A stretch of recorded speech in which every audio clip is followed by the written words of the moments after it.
What's happening? Pleasure. No, please, my pleasure. Thank My you very pleasure. much for having me here. My honor. I'm very excited about this new thing you're doing. I'm very excited about your journey into the lightweight division. Something that I feel very excited also about that. What are you walking around at? Like, what do you walk around at when you were fighting at 45? I'm going to tell you in kilos. Okay. I walk around 80, 82. What is that, Jamie? Like 160, 170? 175? 180. 180? Most okay, closely, so yeah. you were losing quite a bit of weight. 35 pounds? 30 pounds. Like, oof. Yeah, that's yeah, a lot. Hard. That was the hardest part of my training, of the fight game for me. I wasn't enjoying at all the last couple of fights that I had, because it's like I had to become more professional in the weight cut than in a fight game, you know? Mm-hmm. And it was taking a lot of time and energy from me, and I'm like, my dream is to become a world champion. I want to end up this chapter that I have, that I started in 145, and now it's time to really enjoy it, and I'm very excited about that. I already have one fight in 155. Jai Herbert. Yeah.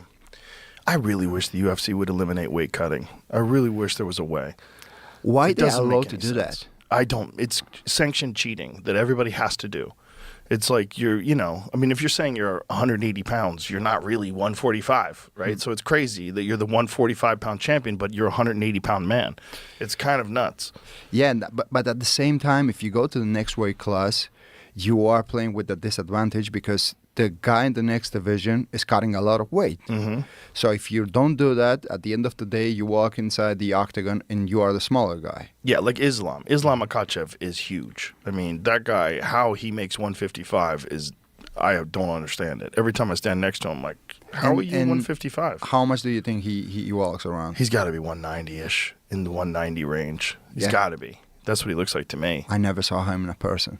Yeah, he's thick. He's thick and big. I mean, he's not he's not a 155-pound man. It's just so silly. The whole thing is just, it's an old thing that we kept for no reason. And I feel like they should blow all the weight classes. I've talked to Dana about this. I actually talked to Ari Emanuel about this when they first bought the UFC. Mm-hmm. I said, the first thing you should do is get rid of this. Get rid of the weight cutting and just add a bunch of weight classes. You know, because some of the weight class gaps, like the gap between 70 and 85 and then 85 and 205, they're too big. The gaps are too big. 20 pounds is nuts. I would do something with the drug test. Like if I go to your home to make the drug test, I put you in the scale. If you walk around like 8% or 10% over your weight, I would obligate you to go in the next weight class. Just to give you an example, for example, if you're fighting 100 kilograms, I'm going to say in kilograms, and I go to your house, I do the drug test, I put you in the scale, and your weight is 110 kilograms, I will force you to go to the next weight class. Yeah. I think that's realistic. That makes sense. And I think that they should have more weight classes because the weight class gaps are just too large. Oh, maybe that's an option also. Yeah. I mean, at the lower weight classes, it's 10 pounds, which seems reasonable. But really, at the lower weight classes, you know, when you look like 125 and 135, it could easily be 5 pounds. 5 pounds is reasonable.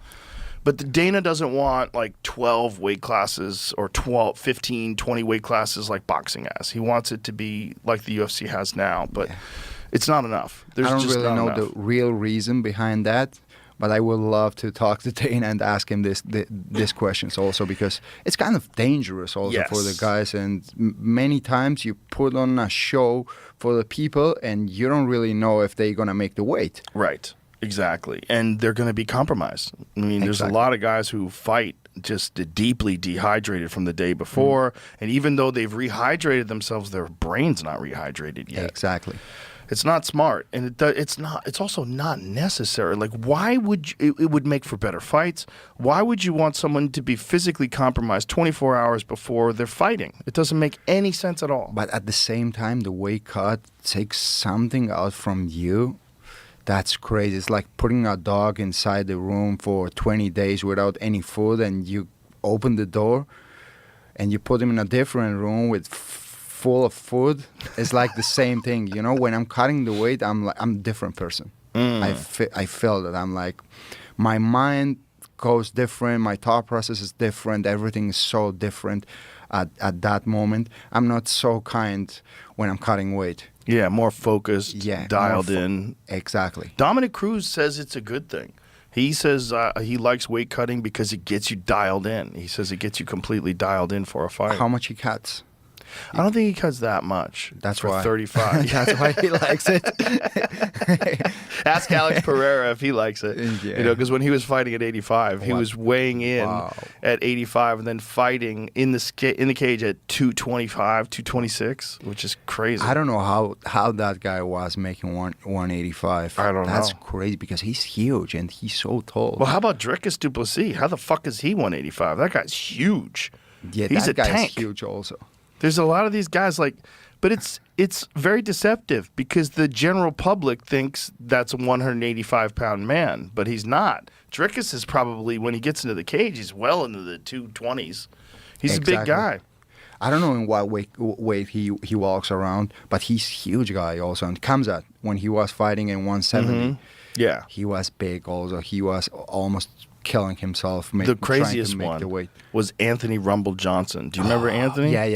Anthony, I ran into him once in between fights, and I said, "How much do you weigh?" He said 230. Wow. He was fighting 170. He switched how many weight classes? He started from 170. He went to light heavyweight, and then he ended up fighting in the heavyweight division. He went to middleweight and didn't make weight. He missed weight and lost that fight, and then he fought heavyweight outside the UFC, and then came back and fought light heavyweight in the UFC. You know, something similar happened to me also. I started fighting in the bantamweight division. Really? Yeah. Before the UFC, like in Cage Warriors, when I was fighting in the Cage Warriors, I actually missed the weight also when I was fighting for the belt.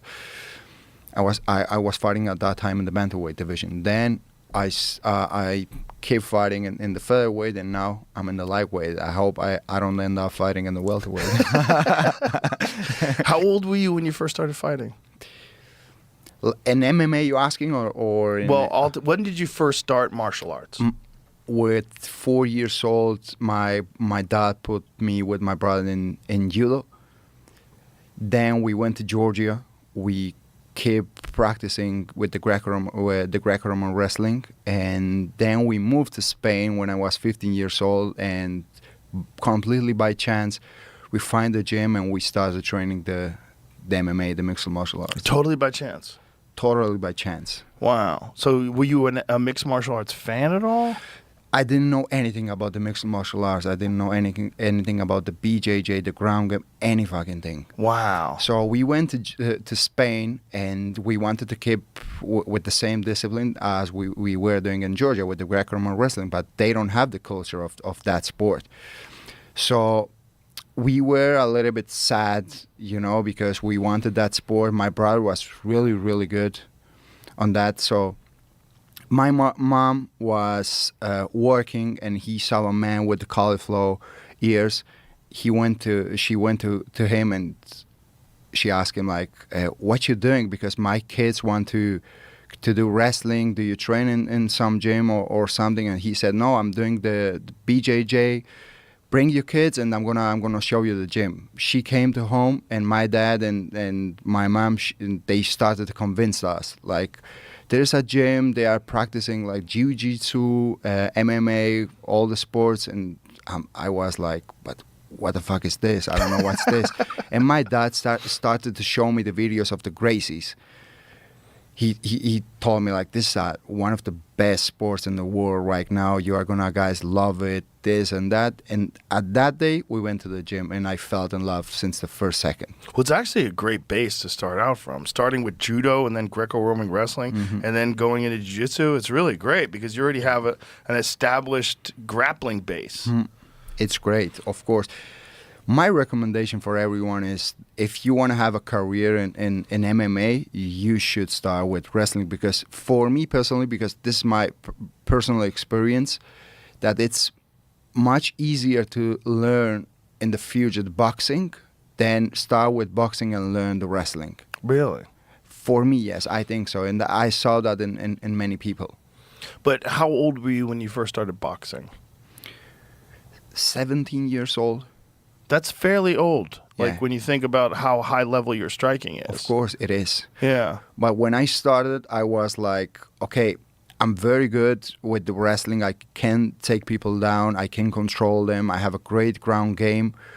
But what if I go to the highest competition and I find some adversities? I have to be able to fight in the striking also. So I have to develop my game in the striking. And I start from that. And I start with my brother. We were like the first people to go inside the gym and the last ones to leave it. So we were studying every day, all day, like so obsessed. We were watching like all the videos of Julio Cesar Chavez, of Canelo, all that, practicing all the techniques, and then putting in interaction, the sparrings and all that. And I was like finding my style, what that I really like to do. Well, it's interesting because Spain doesn't have a long history of mixed martial arts. So, like, you are the first champion from Spain in the UFC. So it's very interesting that you got in there as a young man, and there wasn't really like a big established community yet.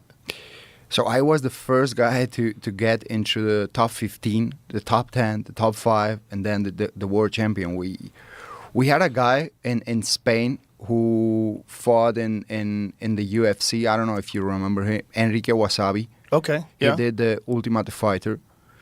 Then we have another guy also, Joel Alvarez. He's doing a great job also. But before that, we didn't have anyone in the UFC. So when you first started training, were there amateur competitions in Spain? Yeah.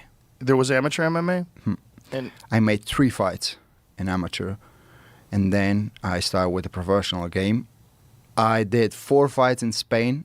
And at some point, it was so difficult to find a fight for me that I had to start to travel in the European territory to get a fight.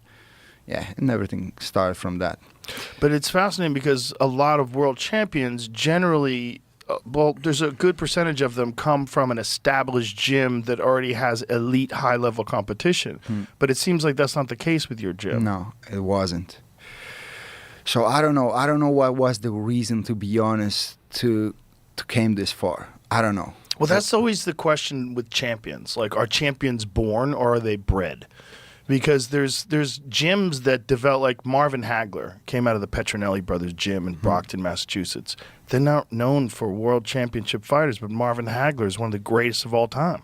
It's like there was something inside of him that made him excel. The same thing. There was something inside me that made me the person who I am today. Did you know when you first started training, when you first started doing MMA, that you were going to fight professionally? Yeah, since the first day. So my mindset always was the same, exactly the same as I have right now. I'm like, if someone did it, I also can do it. And if no one did it, I can be the first one to do it. This is the mindset I always had. And it's like, yeah, that I think that the champion they are not born, they are made also, because you can burn in a extraordinary situation, but you can end up so bad, you know, and the opposite also. You can burn in a, I don't know, crazy situation and end up in a paradise. Yeah, it's such an interesting thing because all champions are not the same type of person either. You know, you've got guys like Sugar Sean O'Malley, who's silly and smokes weed and has crazy hair. And then you got guys like Alex Pereira, very stoic, you know, very serious. It's everyone's different. He's very serious. Very met serious. him in Sydney. I went with my brother because he made his UFC debut. And yeah, he was kind of quiet, like. Yeah, he's intense. Yeah, he's so serious. Yeah, he's intense. I remember watching him fight for the first time in Glory in kickboxing, and I was like, Jesus Christ. His way he KOs people. I was like, this guy is different. Huge. Yeah. Great. Crazy power. His power is just ridiculous. I mean, like, hit guys would Who be do you blocking. love watching fight? I love watching you fight. Yeah? Yeah, I'm a giant fan. Man. I like all styles, man. I'm fascinated by the game in all different styles. I mean, I like watching all the champions. I mean, I love watching Merab fight. Wow. He's a fucking animal. He's the machine. I love him. He's an animal. He's I an mean, animal. I just don't understand that cardio. His cardio is fucking crazy. It's like superhuman cardio. And I'm going to tell you something about Merab that surprised me, that maybe you see him in the mat, and he's not the most special guy, the most skillful guy in the room, but I don't know what happens to him when he gets inside that octagon. Wow, that man is a fucking machine. He's a fucking machine. Right now you ask me who I love to watch fight, that's Merab. I would take my money. When he's fighting in the pay-per-view right now, at this point, I'm like, bro, take my money. But I love Umar, too. Umar, that fight was incredible. That was one of the best fights I've ever seen because they're so skillful, so high level. And, to see him make Umar start to wilt, to see Umar, like, you see the wobble when guys start getting fatigued. You see there's, like, a little bit of, like, loose movement in the way, you see that.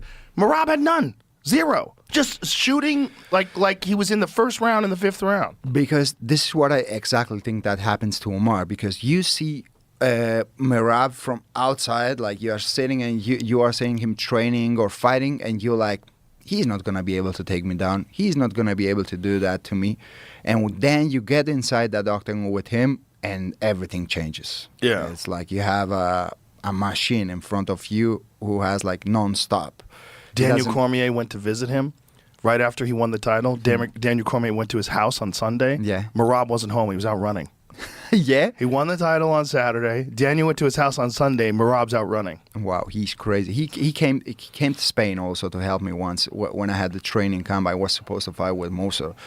He came to help me. Crazy. The same exactly. We were like finishing the training. He was going for a run. He was going like actually to his house running. Yeah, there's no shortcuts. No, there's no shortcuts. No shortcuts. No shortcuts. But like to answer your question, I'm fascinated by all the different styles. I like watching everybody fight. I love Volkanovski. I love watching him fight this past weekend. Wow. And he's so great. He I was so happy for him this Saturday because he really deserved to get that title back. Does it bother you to see someone win your title? No, not at all. You good? I'm good. You're like, I'm good? I'm good. Happy for him. You established, you won, you defended. I won, I defended. Right now I have completely different challenge in front of me. I wish him nothing but the best, and to everyone. Like, I wish the best wins all the time. That's great. Yeah. That's great. I don't care. What about Paddy Pimblett, though? He did a great job. He did a great job. He did what he had to do. He did. But for me, it's like, I'm going to be completely honest with you. For me, Chandler, he never was a extraordinary fighter. He was like average level of fighter. Like, who did he beat, like, in the UFC? Dan Hooker and Tony Ferguson. Dan Hooker. Yeah. Dan Hooker's a good fighter. Dan Hooker had that war with Dustin Poirier. Dustin Poirier is a very good fighter. How many losses he has? He's got a few losses. Yeah. He's a good fighter, very entertaining fighter. Yeah. Like, for the fans. He's a wild dog. Yeah. He's a dog. He goes inside that octagon and he fights. But yeah. I think he's on a resurgence. I think, he had a skid for a while, and now he's rebuilding himself, and he's on a resurgence. You're smiling. Look at you, motherfucker. So he beat Dan Hooker and Tony Ferguson when he was like almost 4 years old. I think, honestly, we got Michael Chandler after his prime. If you go watch Michael Chandler fight Eddie Alvarez in Bellator, those were fucking crazy fights. Crazy fights. Yeah, but at the end of the day, you see wars. Yes. It's a very competitive fight. Yes. You see almost a bar fight. You see two guys in the middle of the octagon exchanging punches, but you don't see technique. You don't see skills. You see a great fight because as a fans, it's a very entertaining to watch fights like that. But if you really think about it, it's like you don't see skills in that fight. You don't see someone trying to take you down, control you, some great submissions, great transitions. I don't know, in striking. You see a guy that he's like looking for a combination. He's looking for his moment, creating a spaces. You don't see like, I don't know. I see what you're saying. This episode is brought to you by BetterHelp. It's the end of tax season, and I know by now you all are probably sick of numbers. But there's one more expense we need to talk about, and that's how much you're investing in your well-being. The cost of traditional therapy can be outrageous, between $100 and $250 a month or even more. So, how do you get the help you need without blowing your monthly budget? Use BetterHelp. With BetterHelp, you pay a flat fee for weekly sessions, saving you money and time. It could even help you save up to 50% per session, and you still get quality care. Therapy is a good tool everyone can use. Whether you've experienced a major trauma or not, it can teach you valuable skills you can use in your everyday life, like how to better manage all that stress tax season brings, or how to communicate better with your partner, or even how to be more mindful. Use BetterHelp to work towards your goals at a reasonable cost. It's also more convenient since everything is online. It's easier to work in a therapy session no matter how hectic your schedule gets. And as one of the largest online therapy platforms, BetterHelp has access to thousands of therapists with all sorts of specialties, so you can find the right fit for you. Your well-being is worth it. Visit BetterHelp.com/JRE to get 10% off your first month. That's BetterHelp, HELP.com/JRE. So it's not as tactical or technical. Exactly. It's just wild dogs. It's just wild dogs. I mean, that's why Michael Chandler is so popular, because he fights like a wild dog. Exactly. Yeah. And that's cool. Yeah. That's cool. You need the guys also like him. But I would never recommend my friend to fight like that. Exactly. Yeah. I never would recommend to someone, watch this guy and learn something. Right. Learn, yeah. It's like, he's so entertaining, but sometimes it's best to not be as entertaining and just to be better. Exactly. Yeah, and shut people down. At the same time, you don't have to be Bilal. Right. I see what you're saying. But Bilal, I think, gets too much bad rap. Like Bilal, when he beat up Sean Brady, that was very entertaining. And Sean Brady's very good. You know, I think Bilal just does what it takes to win. And when you're in a division, and also like he didn't really have a background in wrestling at the level that a lot of these guys did. He had to develop that over time. Yeah, but there are two type of champions for me. Like there are champions who prepare themselves to win, and there are the other ones who prepare themselves to dominate. I prepare myself not to win because I know that I'm gonna win. I want to win in fashion. I want to dominate. I want to maul people. I want people to be entertained. I want people to be like, wow, I'm happy that I spend the money this Saturday night going watch this guy. This is what I want. Yeah, someone was talking about that recently on Instagram. I don't remember who the coach was, but he was talking about levels of athletes. That there's people that train to compete, there's people that train to win, and then there's people that train to dominate, to be the greatest of all time. Exactly. And there's a different mindset. There's a never satisfied, always improving mindset that the great champions have. All the time. Yeah. I want the people to be entertained all the time. Like when actually I started with the MMA, I was like recording myself all the sparrings. And after that, I was rewatching my sparring. I was like, will I pay my money to watch this? What do I have to change in my game to be more entertained? And this is how I was like looking myself all the time. I was very critical with myself. And this is how I develop. And all the time I go inside the octagon, I don't go there just to win. You know what I mean? I want everyone to be like, wow, what he just did. How he did it. He was the greatest of all time, and he made him look easy. Yeah. This is what I want. I want to change the game, you know, the people to I want you to say, your friend, watch this guy and learn something. Yeah. Well, mission accomplished. So far, right? So far, so good. And now a new journey into the lightweight division. You know, I don't understand why they won't just book you and Islam. There's many times that I wish I was running the UFC. I would change so many different things. That would be one of the first things I would change. I'd be like, book that fight right away. You would do some fights also in Mars, I'm sure. I would probably. We all go with the Starship. I got some wacky ideas. I don't even think they should fight in a cage. Yeah? Yeah, I think the cage is an unnecessary. Wow. And I think it's an unnecessary element in fighting. Like to push someone against something or to be able to get up from something. I don't think it's necessary. And how I would think you they would do should it? be in like a basketball court. Like a basketball court that's matted up. Have a Okay. big space. Have a warning track where you can't, if you go outside the warning track too many times, you could lose points. Okay. And so when someone takes you down, you have to actually get up. I also think at the end of a round, like say if you got a guy mounted at the end of the round, you start the next round mounted on him. Of course. Yeah, I don't think. Of course. Because why would you give him the advantage of getting up when he never got up? He never Exactly. got up. Never get You up. have to earn a get up. You have to stand up by yourself. I love it. I never thought about that, actually. No stand-ups ever. No stand-ups unless someone commits a foul. Like if someone commits a foul and you want to stand them up and take a point away, that's fine. But if the guy's in the bottom and he commits a foul, like if a guy's in the bottom, he gouges someone's eyes on purpose, Wow. take a point away, put him right back in the same spot. Wow.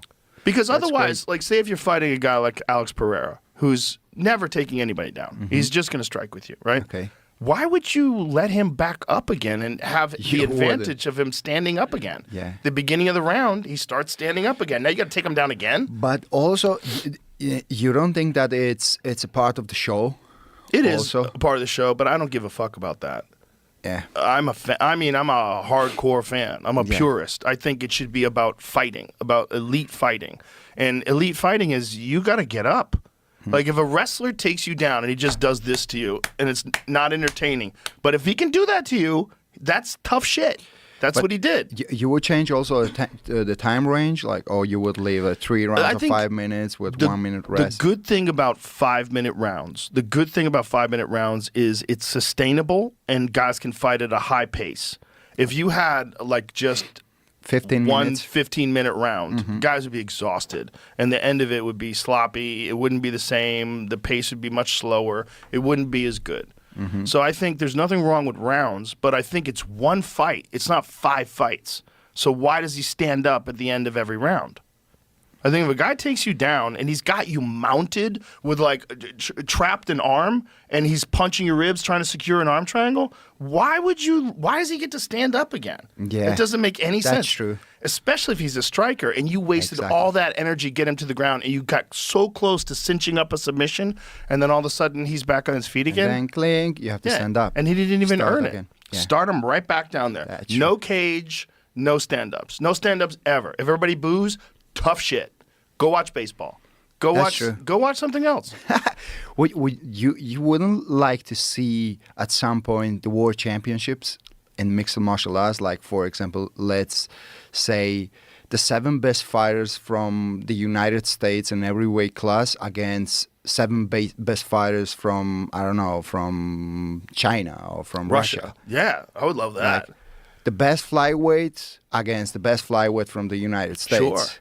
And you do that, and you have 7 fights because you have 7 weight divisions. And if you win 4 weight divisions, that country won.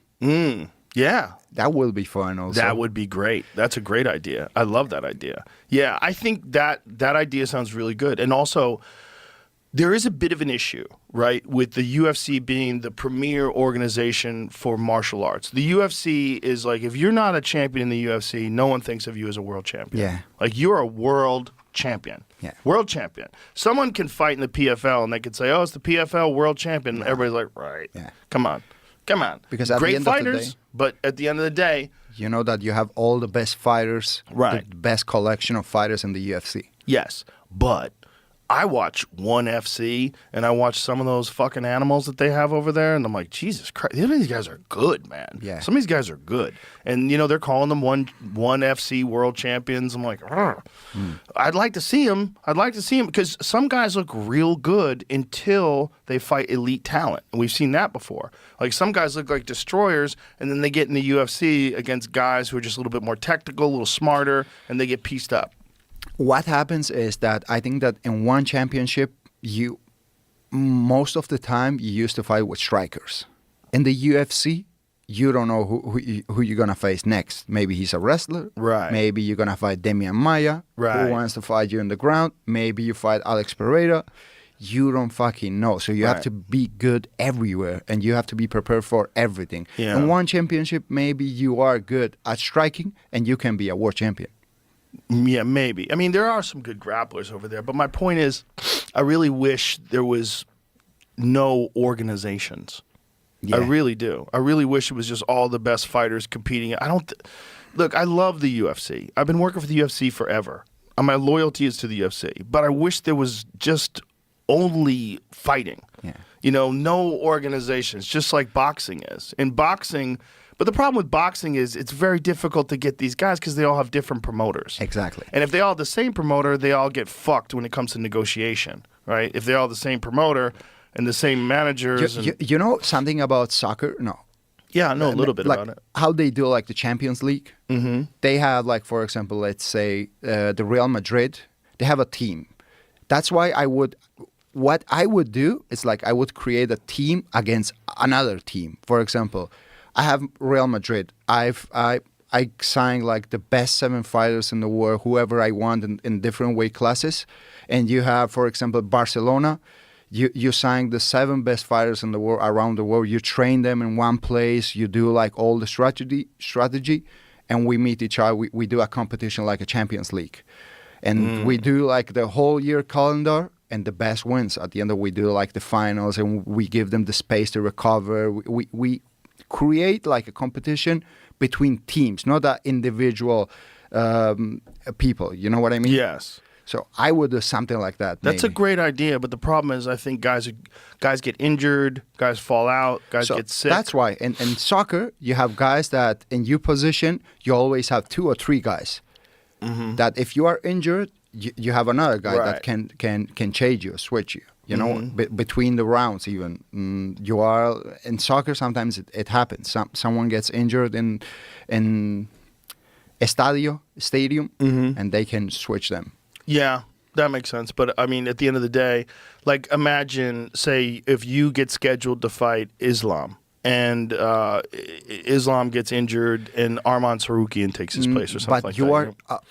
The NBA 82 game grind is done, and now the real fun begins. The NBA playoffs are here, and it's time for all the high stakes drama, clutch moments, and jaw dropping plays. I can't wait. If you're looking to make the playoffs even more exciting, DraftKings Sportsbook has you covered as an official sports betting partner of the NBA.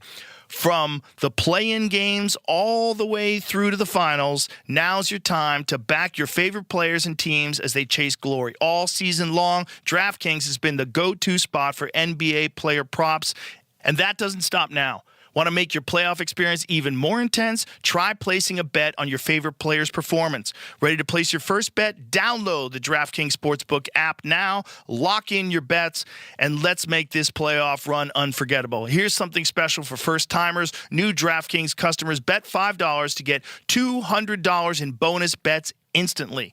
Make it a playoff run to remember with DraftKings. Download the DraftKings Sportsbook app and use the code ROGAN. That's code ROGAN for new customers to get $200 in bonus bets when you bet just $5. Only on DraftKings. The crown is yours. Gambling problem? Call 1-800-GAMBLER. In New York, call 877-8-HOPE-NY or text HOPE-NY 467-369. In Connecticut, help is available for problem gambling. Call 888-789-7777 or visit ccpg.org. Please play responsibly. On behalf of Boot Hill Casino and Resort in Kansas, 21 and over. Age and eligibility varies by jurisdiction. Void in Ontario. New customers only. Bonus bets expire 168 hours after issuance. For additional terms and responsible gaming resources, see dkng.co/audio. Again, you are like focused on individuals. You are not focused on teams, because no one is gonna care who is gonna fight from the flyweight division, who is gonna be your representative from the flyweight division or from the lightweight division. I'm like, maybe I bring you Islam that I have him in my team, or also I could have Charles Oliveira in the same team. Or maybe I bring Charles Oliveira because I think that against your team, the guy you have in the lightweight division, Charles does it better. Right. They do that with grappling, like Quintet. They do that. They have like grappling teams. Yeah, I mean that would be interesting. There's certain fighters like my main regret in MMA that we never got to see Fedor fight in the UFC when he was in his prime. That's true. If I could have one thing, one fight in their prime, Fedor Cain Velasquez. Oh, that would be In a their great prime. fight. Oh my God. Great In fight. their prime. That would have been incredible. Great. Incredible. Actually, Cain was an amazing fighter. Bro. That guy had a gas tank that was superhuman. Yeah. So for a heavyweight, it didn't even make any sense. You would see guys just fall apart. They would just wilt. Pure boxing style. Pure also. boxing style, great wrestling, incredible chin, and just indomitable will. Too tough for his own good, which is why he wound up, like, towards the end of his career, his body had deteriorated so much. Yeah. He had so many back injuries, neck injury, shoulder injury, knee injury. There was Actually, what's going on with him? He's in jail right now. He's not. Yeah, he got sentenced. He got sentenced to 5 years. And the judge said this was the least amount he could sentence him. He didn't want to sentence him. Well, what happened to him? Do you know that? No. Yes. So Cain's son was going to daycare, and there was a man who molested him at daycare. Cain found out about it, chased the man in his car, and shot at him. He tried to catch him in his car and shot at him. Cain gets arrested. Cain stayed in jail. The guy gets arrested, and he got out on bail. I don't know what's happening with the guy. I don't know if he's been sentenced yet or what. Wow, But this crazy. guy molested his son multiple times. I don't know how many times. But he did what every father would have done. If you're not a father, you do not understand the murderous rage you would have if some man molested your baby. You don't understand. It's you would see red in a way that no one can describe to you unless you're a parent. That fucking anger is, I mean, if there's ever a plea for temporary insanity, that's the plea. If there's ever a person who could justifiably say, I was temporarily insane, it's a father that's chasing after someone, especially a man who molests your boy. Wow. Yeah. Everybody understands it. Everybody understands it. He should have never gone to jail. He's not a threat to society. He's not a danger. He shouldn't be in prison. No. And he already did 3 years. He was already in jail for 3 And years. he has been a great example for so many upcoming guys, like for the new generation. Yes. I don't know why guys like him have to end up in the jail for something like that. Exactly. He didn't rob anyone. He didn't. Exactly. I don't know. Exactly. Crazy. It's horrific. It's horrific. You know, I mean, I just don't understand it. It's I mean, the judge's hands were tied. He had to make a sentence, and this is I think the minimum amount. They were trying to give him 30 years. Yeah, for attempted murder, because he was just shooting at this guy. And obviously, when you're driving and shooting, you could miss him and kill a bystander. You know, it's very dangerous. But also, the guy was in a murderous rage for a good reason. For a good reason. Of course. And if he killed that guy, the world would be better off. That's my feeling. That's my true. feeling. That's also Yeah. true. A guy like that walking around and molest children should be dead. That's just my feeling. All this thought of, I mean, there's a bunch of people on the left here in the United States that they have this crazy way of looking at pedophiles. They call them minor attracted persons. They want to make it a protected class and say it's, you know, it's like someone being attracted to someone of the opposite sex or someone being attracted to someone of the same sex. Like, no, it's not. No, it's not. You're victimizing children, the most Yeah. vulnerable and protected people that we have. Of course, you can't even talk to the kids about something like that. You know what I mean? Yeah. About like I heard so many crazy things about that topic that I know. Let's leave let's it right there. leave it right there, or we'll just get in trouble. Yeah, I mean, kill them all. That's how I feel. Kill them all. Anybody who wants to do that to children, there's no reason for them to exist. This society. I mean, yeah, you're just gonna ruin lives, and not just their lives, but you're gonna ruin all the people whose lives they ruin because they're all fucked up now. You know, you kill so much potential from a human being to do that to a baby. It's just insane. Wow. It's just fucking insane. So that's unfortunately the story with Cain right now. And, you know, he was out for a while. And once they let him out, he was coaching at AKA. And, you know, he's an amazing coach. And We hope that they're gonna think it again, and they're gonna give him the freedom he deserves. Yeah, I mean, I hope Trump pardons him. I mean, that's what I really hope. I mean, hope so, too. Dana makes something happen with that. Maybe that's possible. I mean, that might be the best option. But anyway, in his prime, Cain Velasquez versus Fedor. That's my biggest regret, a fight that we never got to see. Because when Fedor was fighting in Pride, and this is before the UFC was really huge, right? Because they were huge in Japan in like 2001, 2002. They were filling stadiums in Japan. When the UFC was just sort of emerging in the United States, it really hadn't hit its peak until 2005. And why do you think that they never bring him to the UFC? Well, they tried. Yeah. But I got to be careful how I say this. So Fedor was controlled by some Russian people that were very rough men, Okay. as it were, gangster type characters. And they had a bunch of negotiations with the UFC, but they were very unreasonable demands. Like they wanted part of the promotion. They wanted to own a piece of everything. They wanted a lot because they knew that with Fedor they had their golden ticket and they wanted to play it out as much as possible. Okay.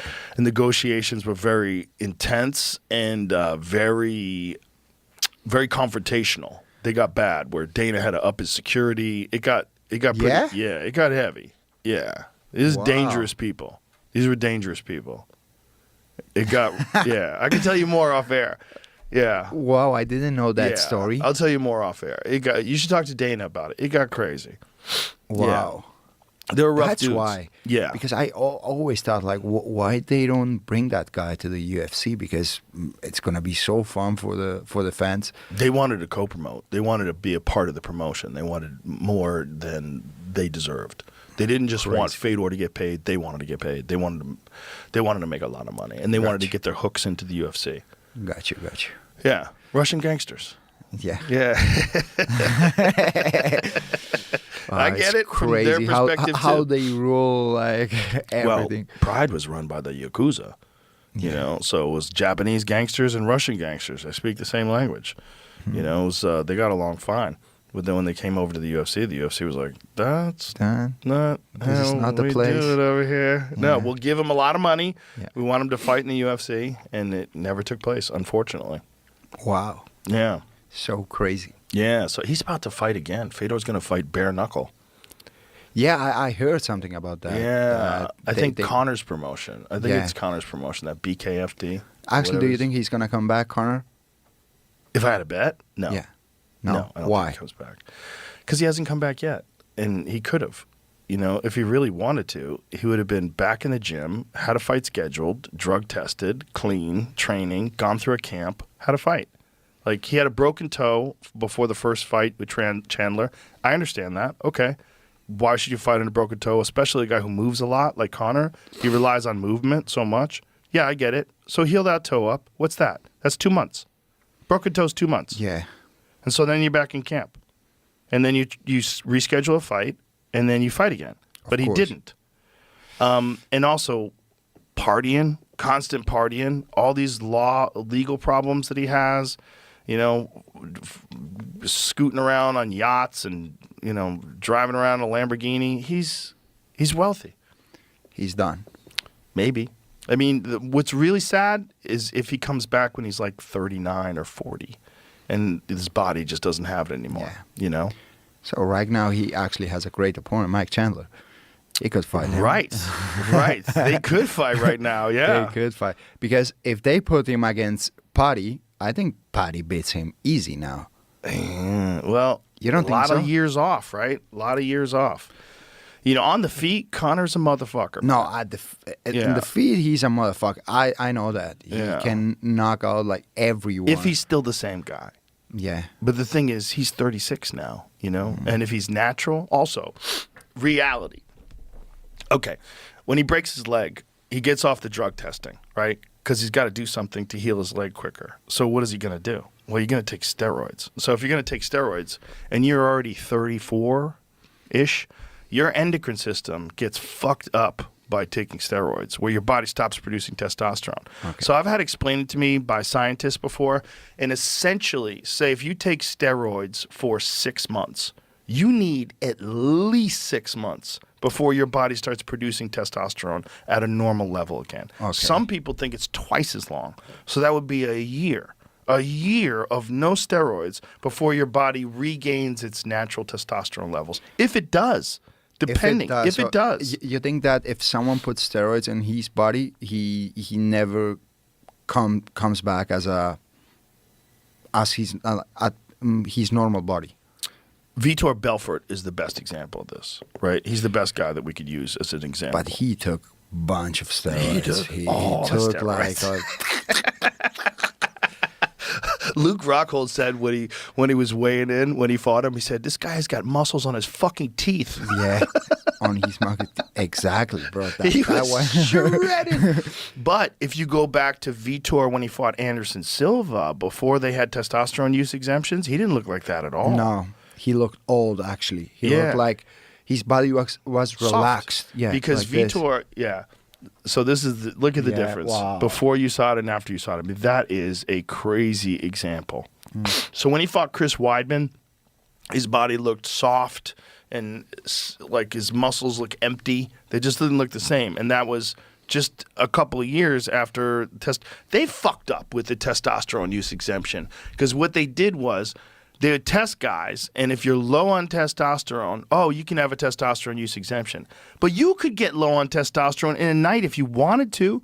All you'd have to do is eat a bunch of shitty food and drink and stay up all night, and your body's natural levels of testosterone would be low. So you could go get drug. You, who has normal, healthy levels of testosterone, you could wreck your body on purpose, then go get drug tested, and they say, "Oh, Ilia, you have low testosterone. I'm going to prescribe to you testosterone exemption." And so then you go and take testosterone, you become a fucking animal, and you're healthy. You don't need it. So there was a lot of guys that were taking it that didn't need it. So you think that at this point there are guys in the UFC that are taking like steroids, let's say steroids? I would imagine there's for sure someone doing something they're not supposed to do. Yeah. Wow. I don't know, because at this point I feel that they are so strict with the... They are so strict. There's a lot of guys that do their camps in faraway lands.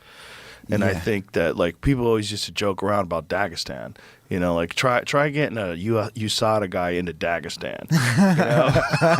The moment he lands, they did some call everybody. drug test in Dagestan. They test Khabib, for example, in Dagestan now. I'm sure. Yeah? I'm sure they must have. And what if someone landed from USADA? Wasn't there an issue where some guys from USADA and Khabib's camp, they had, like... They had some issue. Some issue, yeah. They had some, I remember, something like that. But you go over there, like, and, you know, you want to get out, you got to be careful. Nah, you get out. Yeah. But I would imagine that if you want to avoid being tested all the time, like, say, like, if you are in America and, you know, you live in Arizona, whatever, they'll visit you all the time. They'll test you a bunch, you know. Yeah. And there's some people that have been tested a bunch. They get tested a lot. And then some people that don't get tested as much. And if you're going to go and do your camp in Thailand, or you're going to go do your camp in Dagestan, or it's a lot more difficult to get to you to test you randomly. Yeah, but they can anyway. They can. You can trust on if they come or not. But there's short-acting stuff. There's like when Alex Rodriguez, is that his A-Rod, right? Yeah, when he was fighting, or excuse me, when he was playing baseball, rather, they were taking gummies. Testosterone gummies. Okay. And the testosterone literally only lasts for a few hours, and it's out of your system. Wow. Yeah.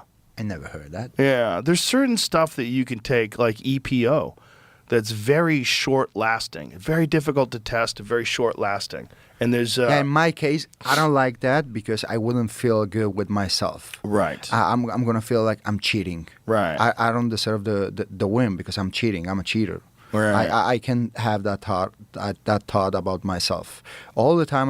When I walk inside the octagon, I feel that I didn't cheat, and I deserve the win, and that's why I'm going to win. Well, that's why guys like BJ Penn are so impressive, because BJ Penn was clean when everybody was cheating. Yeah. Because back then it was really difficult to test. All they tested was at the weigh-ins. So at the weigh-ins, that's like an intelligence test. Like if you cheat and take steroids intelligently, by the time you get to the weigh-ins, you're going to be clean. If you do it with a doctor, I know camps, and I want to say the names, but they had scientists working for the camps. And the scientists, these doctors, would study guys' blood work and make sure that they were clean by the time they got into camp or by the time they got into weigh-ins.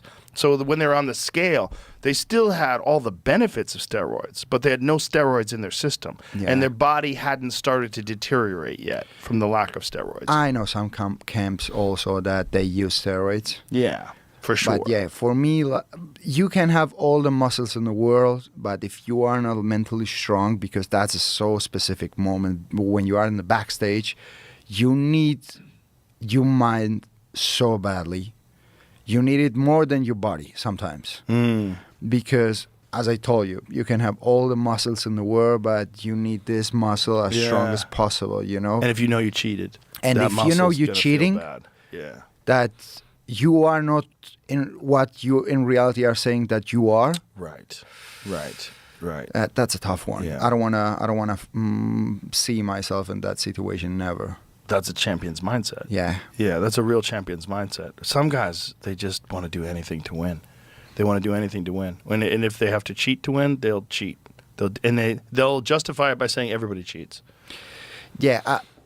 I'm a God believer, and my mindset is like, of course I want to win. I prepare myself to win, but if he destroys my plans, it's because maybe my plans could destroy me. So I don't want to have anything because I want to have it. If he decides it, if God decides to give it to me, I accept it. I will do everything to get it because I decided from all my heart. And if he says that if I desire it, I have the faith, I will get it. So this. And the reality is, if you give everything you have and you lose, you win a lesson. Exactly. And you realize you're not at the level that you need to be. There's never a lose. Or you win or you learn. Right. And learning is also a winning. Right. Where did you develop your mindset? Have you got any mental coaching? Did you read books on psychology? I read a lot of books. I try to read at least 30 minutes a day, but it's every day. Every day.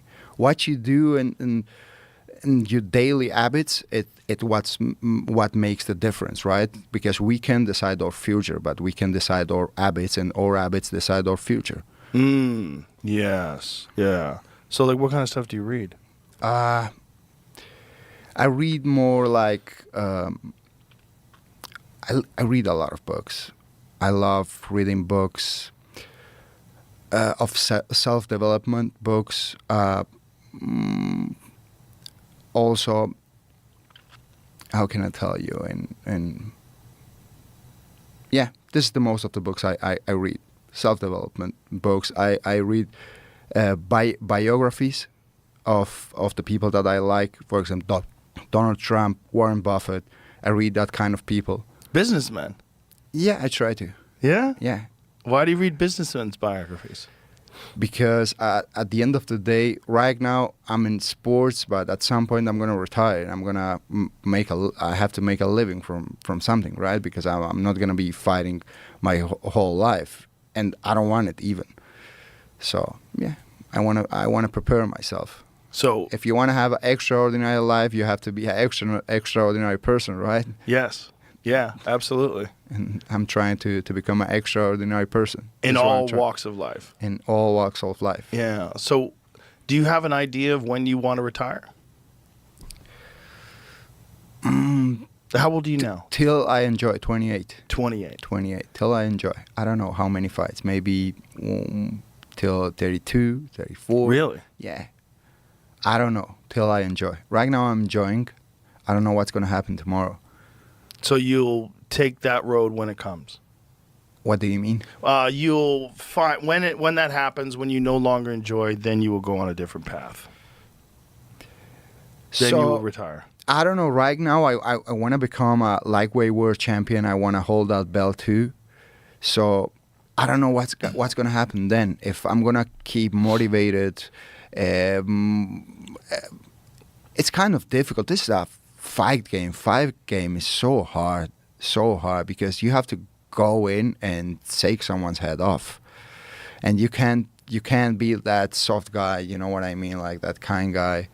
You have to be. You gotta have that testosterone up. You gotta be vicious. Exactly. Yeah, you got to be technical, you got to be smart, but you also have Yeah. to be vicious.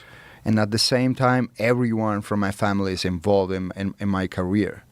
At some point, maybe I will end up doing different things, maybe some businesses. Right now, I'm doing different things, and I'm enjoying it also. So you're doing different things outside of fighting. Yeah, I as have well. a promotion in Spain right now. Oh, an MMA Yeah. promotion? MMA promotion. What's it called? Whoa. And the goal with Whoa is to because, as you mentioned, When you say whoa, how you spelling that? Way of the Warrior. Oh, wow. Okay. Yeah. So from Spain to get to the UFC before was so difficult. I had to do so many crazy things to get to the UFC. But right now, we create Whoa. And we are in the UFC Fight Pass. Everyone can get in that promotion fight. If you have the skills, if you are ready, someone's going to see you, and they're going to sign you in the UFC. The promoter's life is a hard life. That's a hard job. Yeah, you think so? Yeah. It's very entertaining, to be honest. When I talked to Dana, at least promoting for the UFC, like I was talking to him this weekend, and he was telling me all the issues that they're having. And with different fights, because I was asking him some questions, like, what are you doing with this? What are you doing with that? And he starts telling me, oh, this guy wants that, and this I won't fight Did this he guy. told you something about me? Maybe a little bit. If he did, I can't tell you. I did ask who you're going to fight, and they said we're working on things. But he was actually specifically talking about what happens if Bilal wins. Because Islam and Bilal, they've been talking about Islam fighting Bilal. That's going to happen.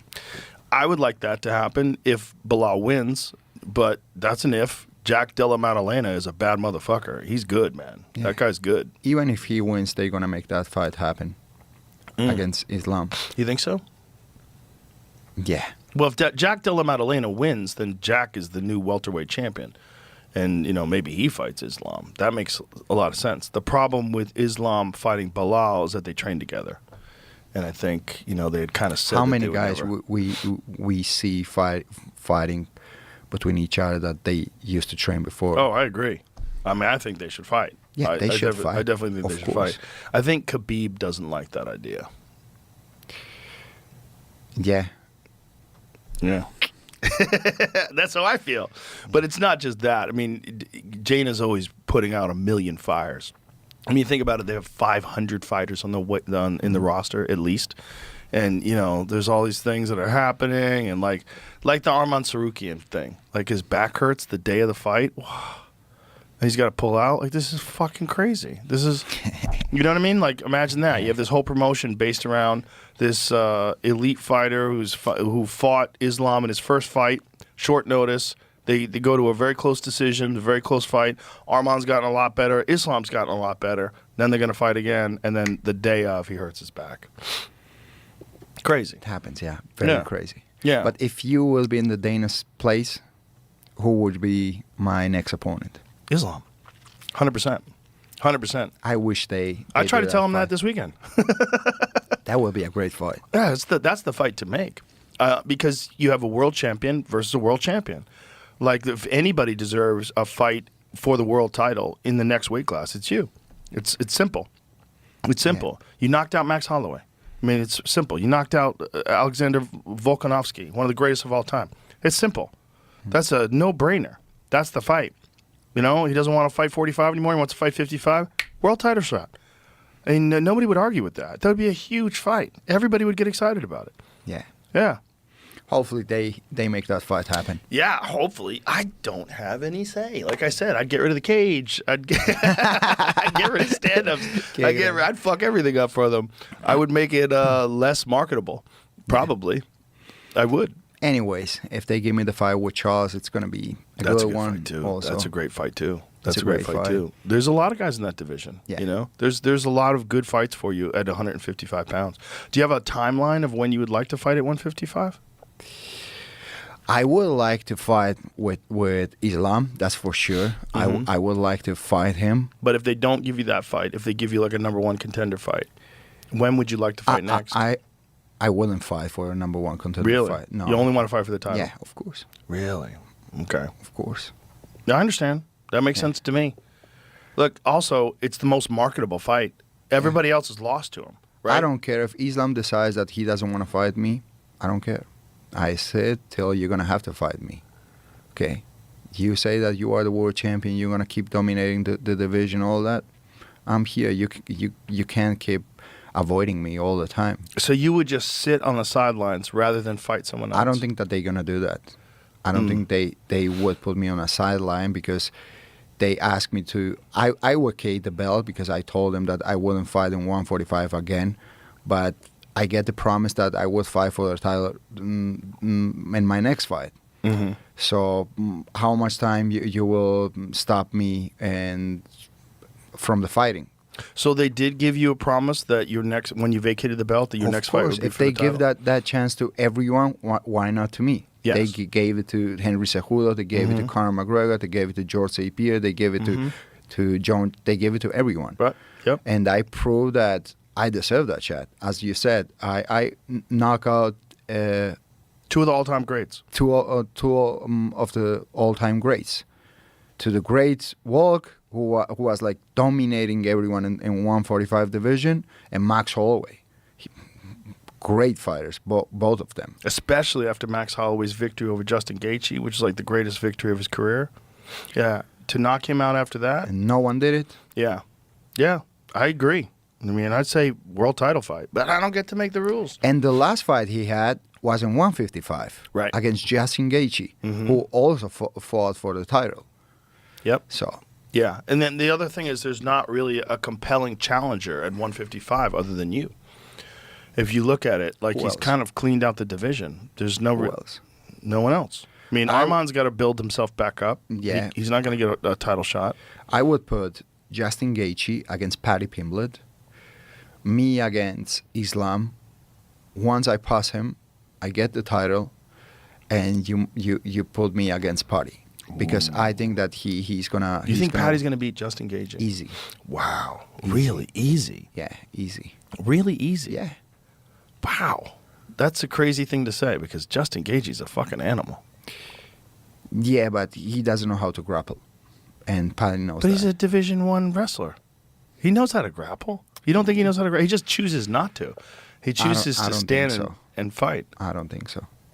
Did you ever saw him submitting someone? I don't believe he's ever submitted someone, but I think that's because he likes to just crush people. He likes to bang it out and fight. He used to fight. What in a everyone very- likes is to dominate people and to win as soon as possible. If you have the ability to submit someone as soon as you can, you would do it. I think that's your mindset. I think Justin Gaethje's mindset is to be the most violent person alive. Yeah. Yeah, and I think that's one of the reasons why he lost some fights early in his career because he took unnecessary chances and he fought recklessly. Then, as he adjusted later in his career, he fought more intelligently. He took a lot of risks still, but he was more intelligent about it. He was more intelligent about the way he approached fights. And then he started winning and beating guys. And that, you know, like where he might have like thrown himself into wars before, like the Michael Johnson fight was just chaos, just a war. Just the first fight in the UFC, just throws himself into I remember chaos. that fight. Yeah, chaos. Yeah. He would just try to see. He was like Michael Chandler, but a better fighter. You know, just more successful at it, at a high level.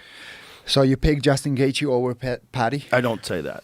I do think that Michael Chandler was 38 years old with a lot of miles on him. Although he's a fucking animal, and the guy how old is Justin Gaethje? Justin's probably 35.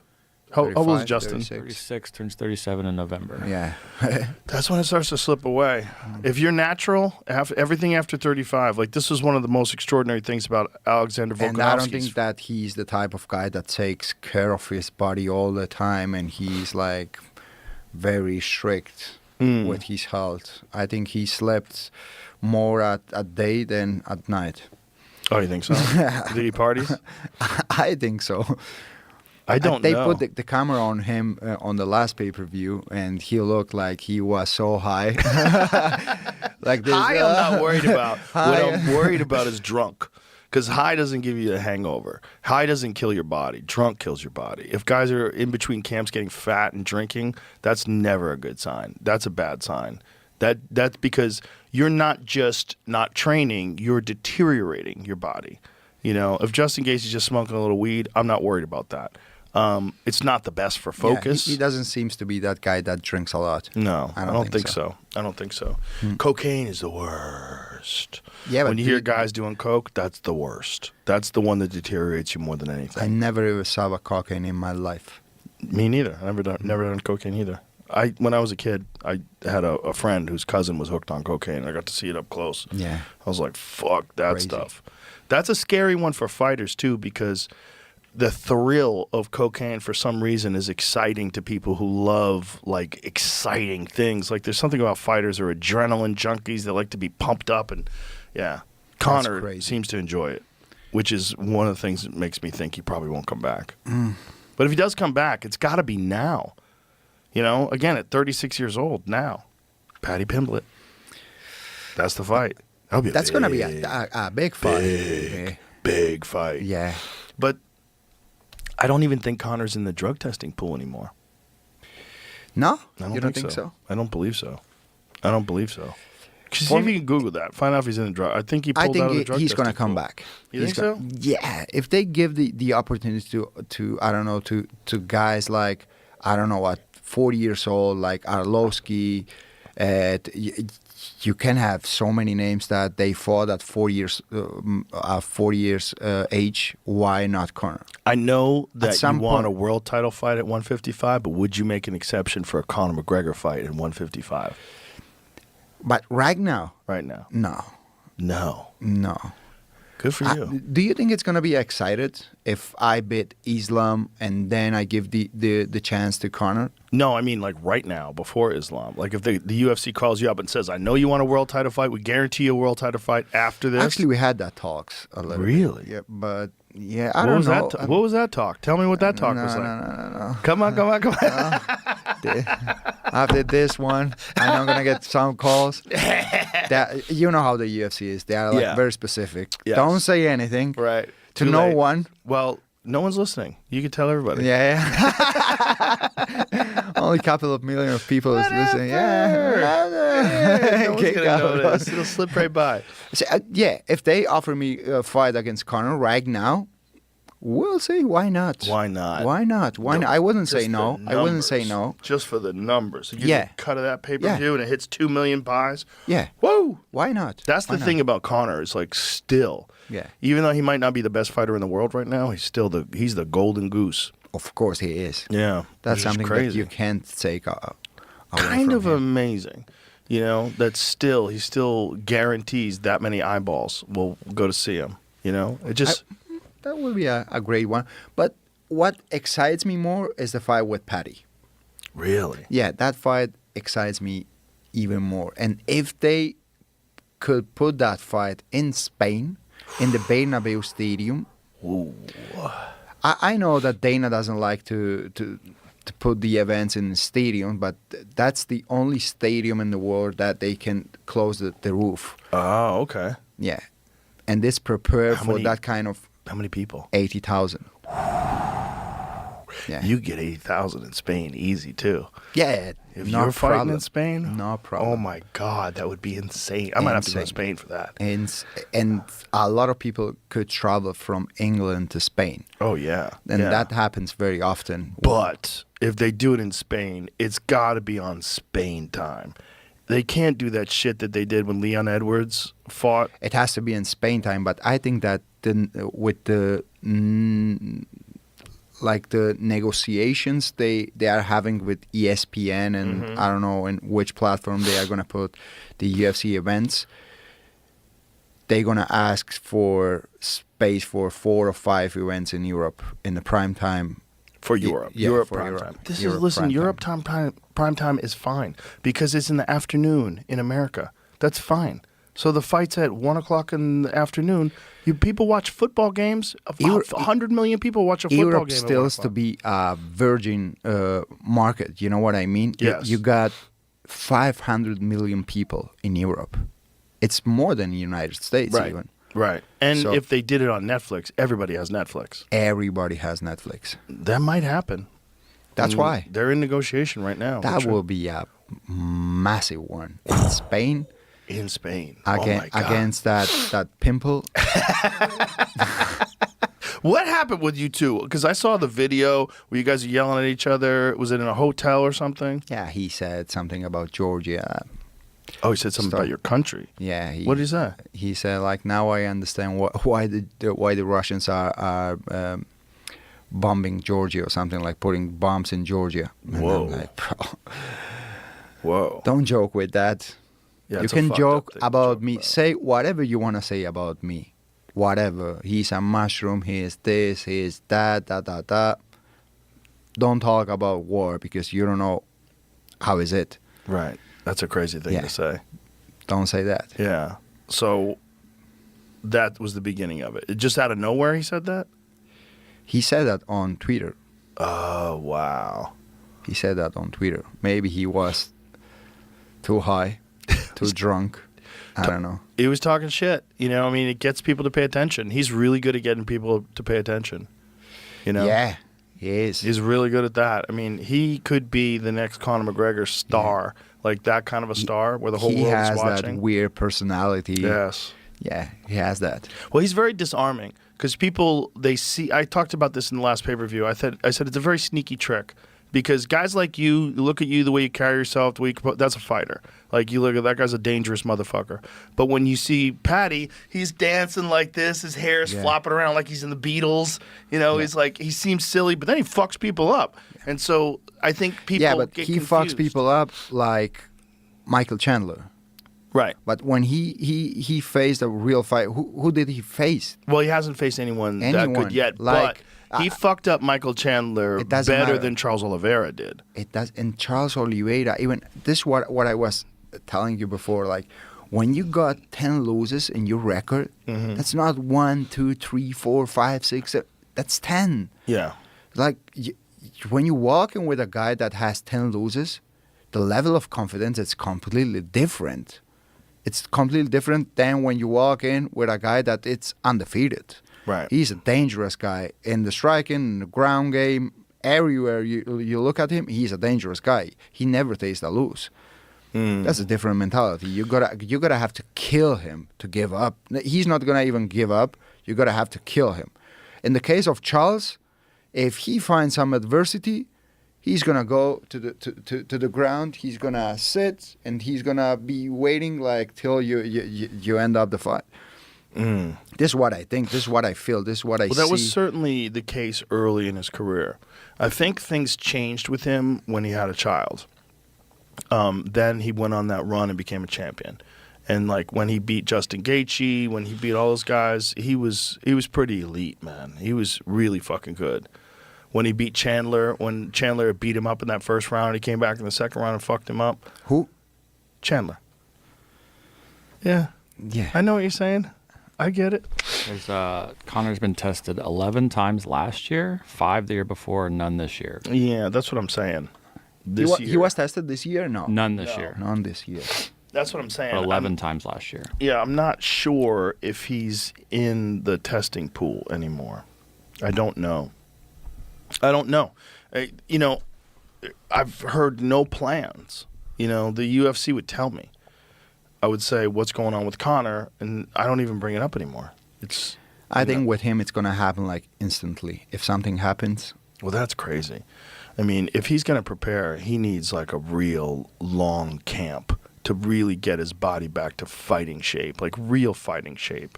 And he's got to remember, you know, what happened when he came back from boxing and then fought Dustin Poirier. And it depends who he's going to face. Because if you put him against me, he needs to die and be burned again.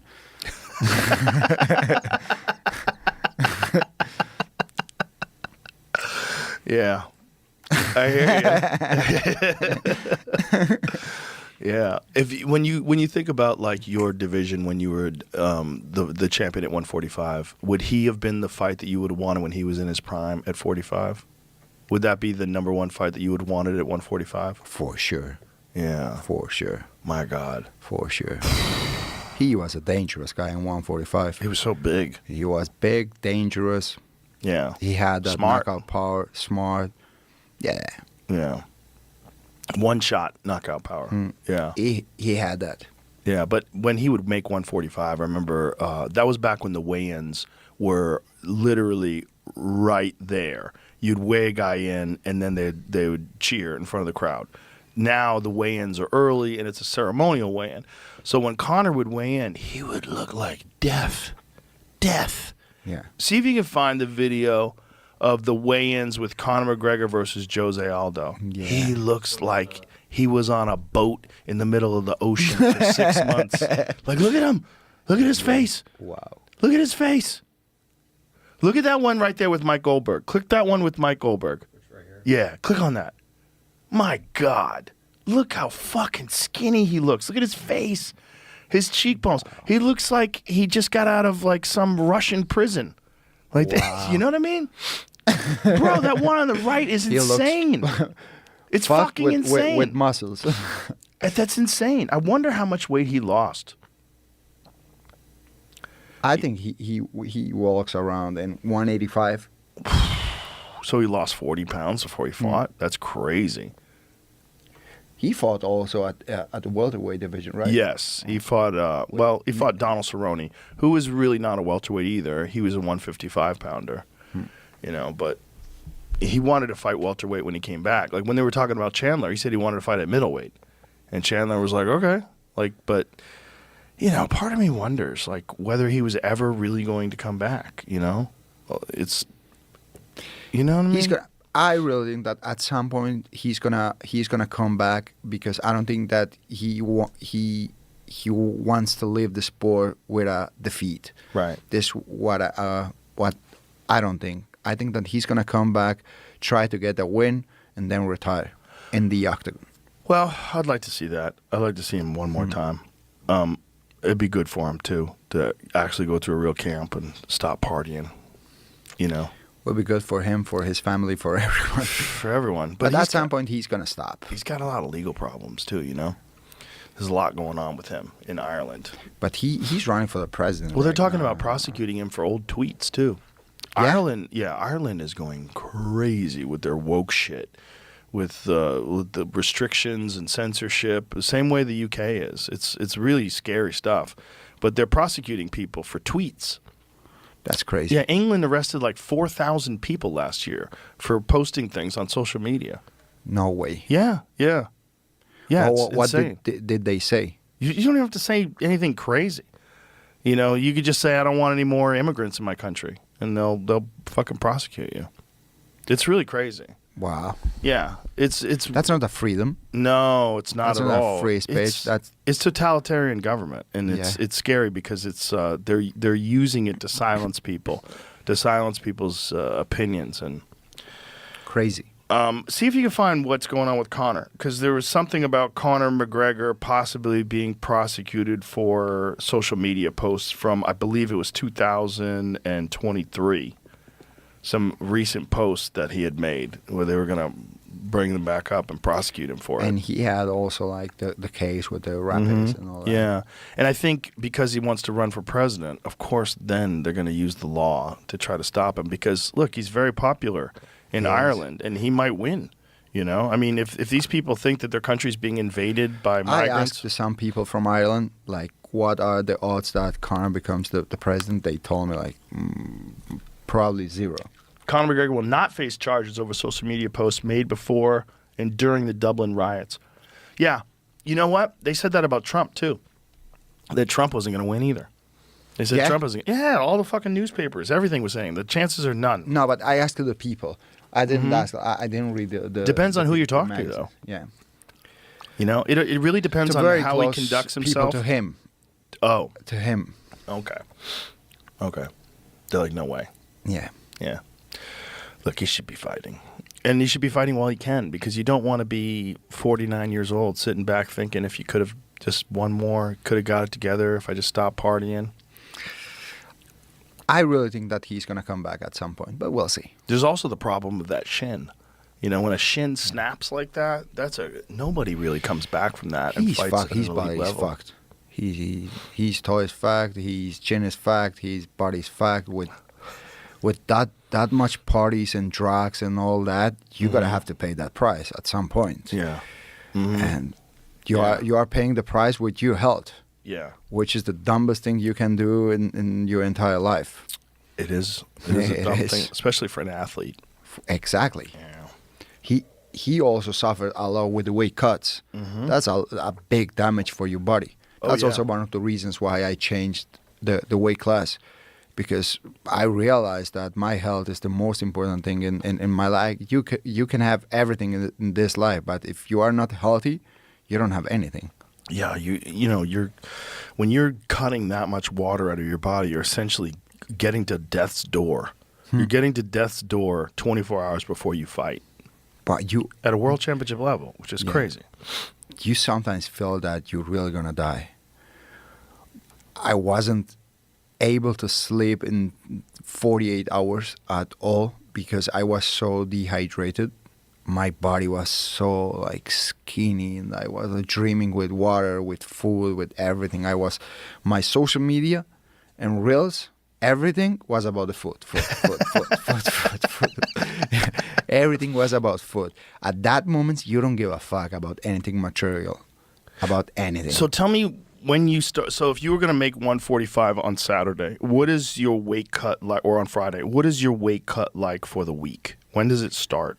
And what do you weigh before it starts? So, okay, basically I started weight cut since the first day I started the training camp, which is 12 weeks. Really? Yeah, I'm on like very strict diet, and I have only one cheat meal a week. On Saturday, on Wednesday, whenever I choose it, I have just one cheat meal. And at the same time, you have to perform at the highest level. You have to train as a motherfucker all the time, and you have like 1,800 calories in your body, and you burn 4,000 calories. Wow. So you are wasting so much energy, but you aren't getting back a very low. So that fucks with your mind, right? That fucks with your mind.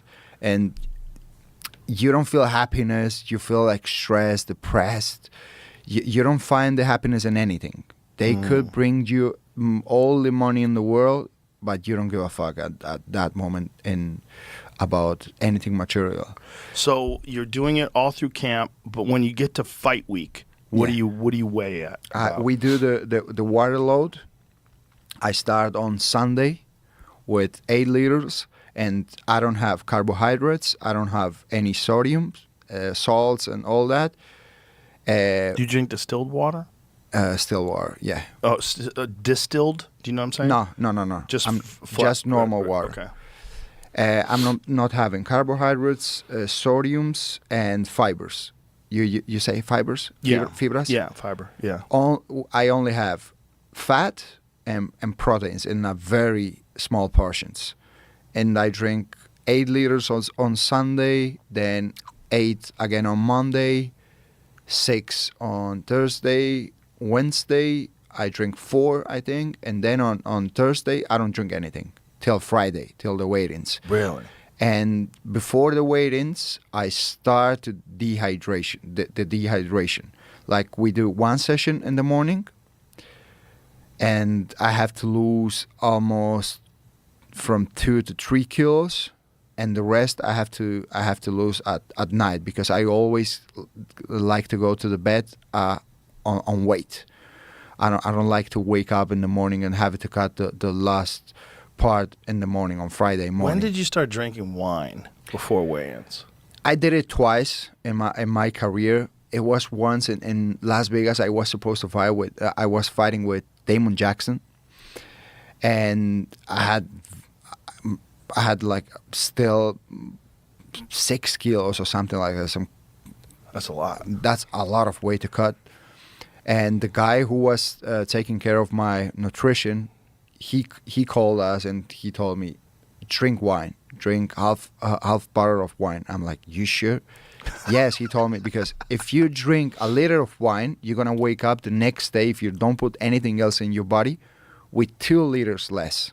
Dehydration. Yeah. Because the alcohol, it's gonna provocate the dehydration. I did it, and it works. And after that, I did it in my next fight. But then I was like, I don't feel good. I don't feel good doing this in the weight cut.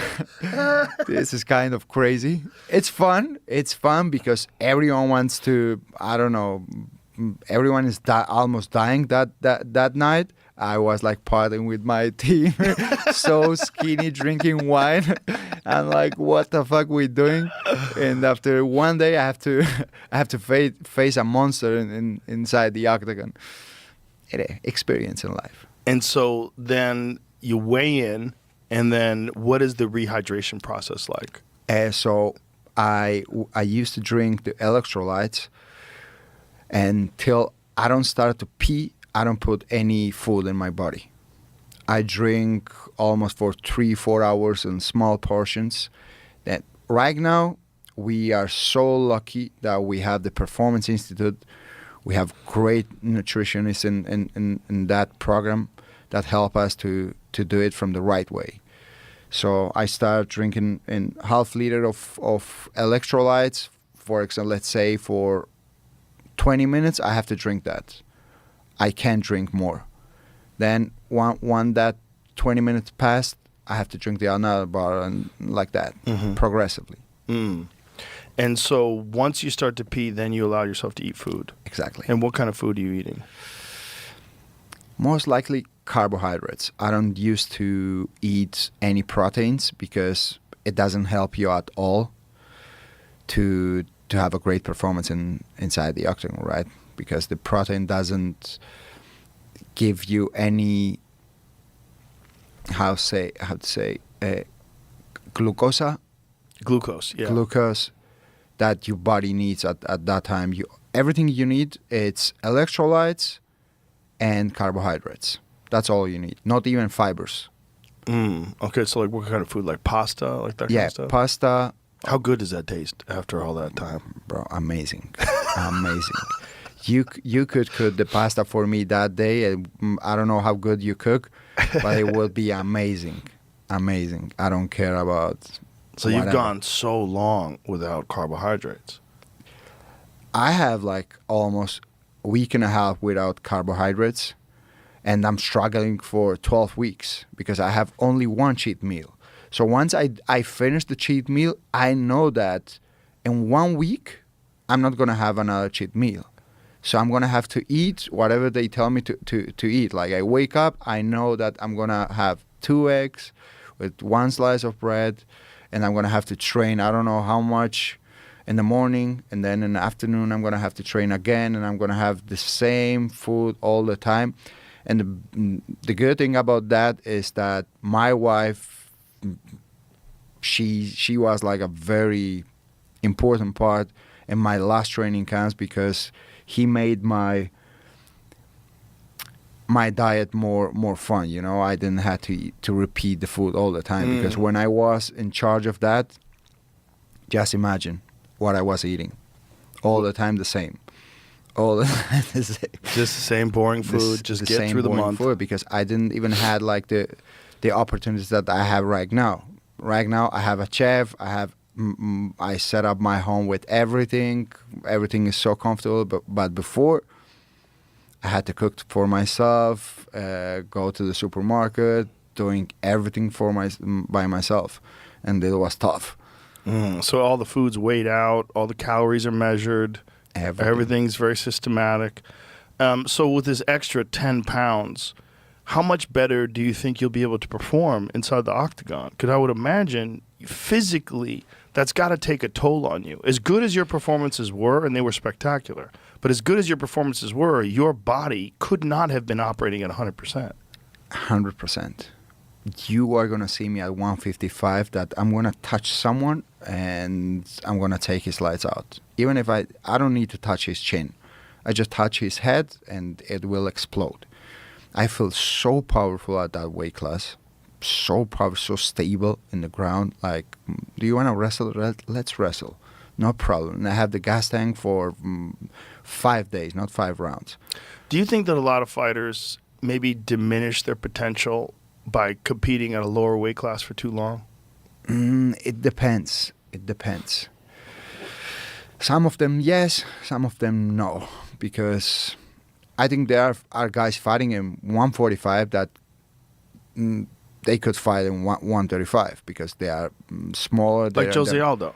like right? Jose Aldo. I mean, he was one of the best ever at 145 and really looks fantastic now at 135. Exactly. And says this is the first time at 35 in his career that he's ever taken nutrition seriously and had a but dietitian. at the same time, he was a world champion. Right. For so and one long. of the best. And one of the best. May he would cut the weight at 135 and he wouldn't succeed at this level. Right, because he wouldn't have the energy. But Jose Aldo was big at 145 back in the day.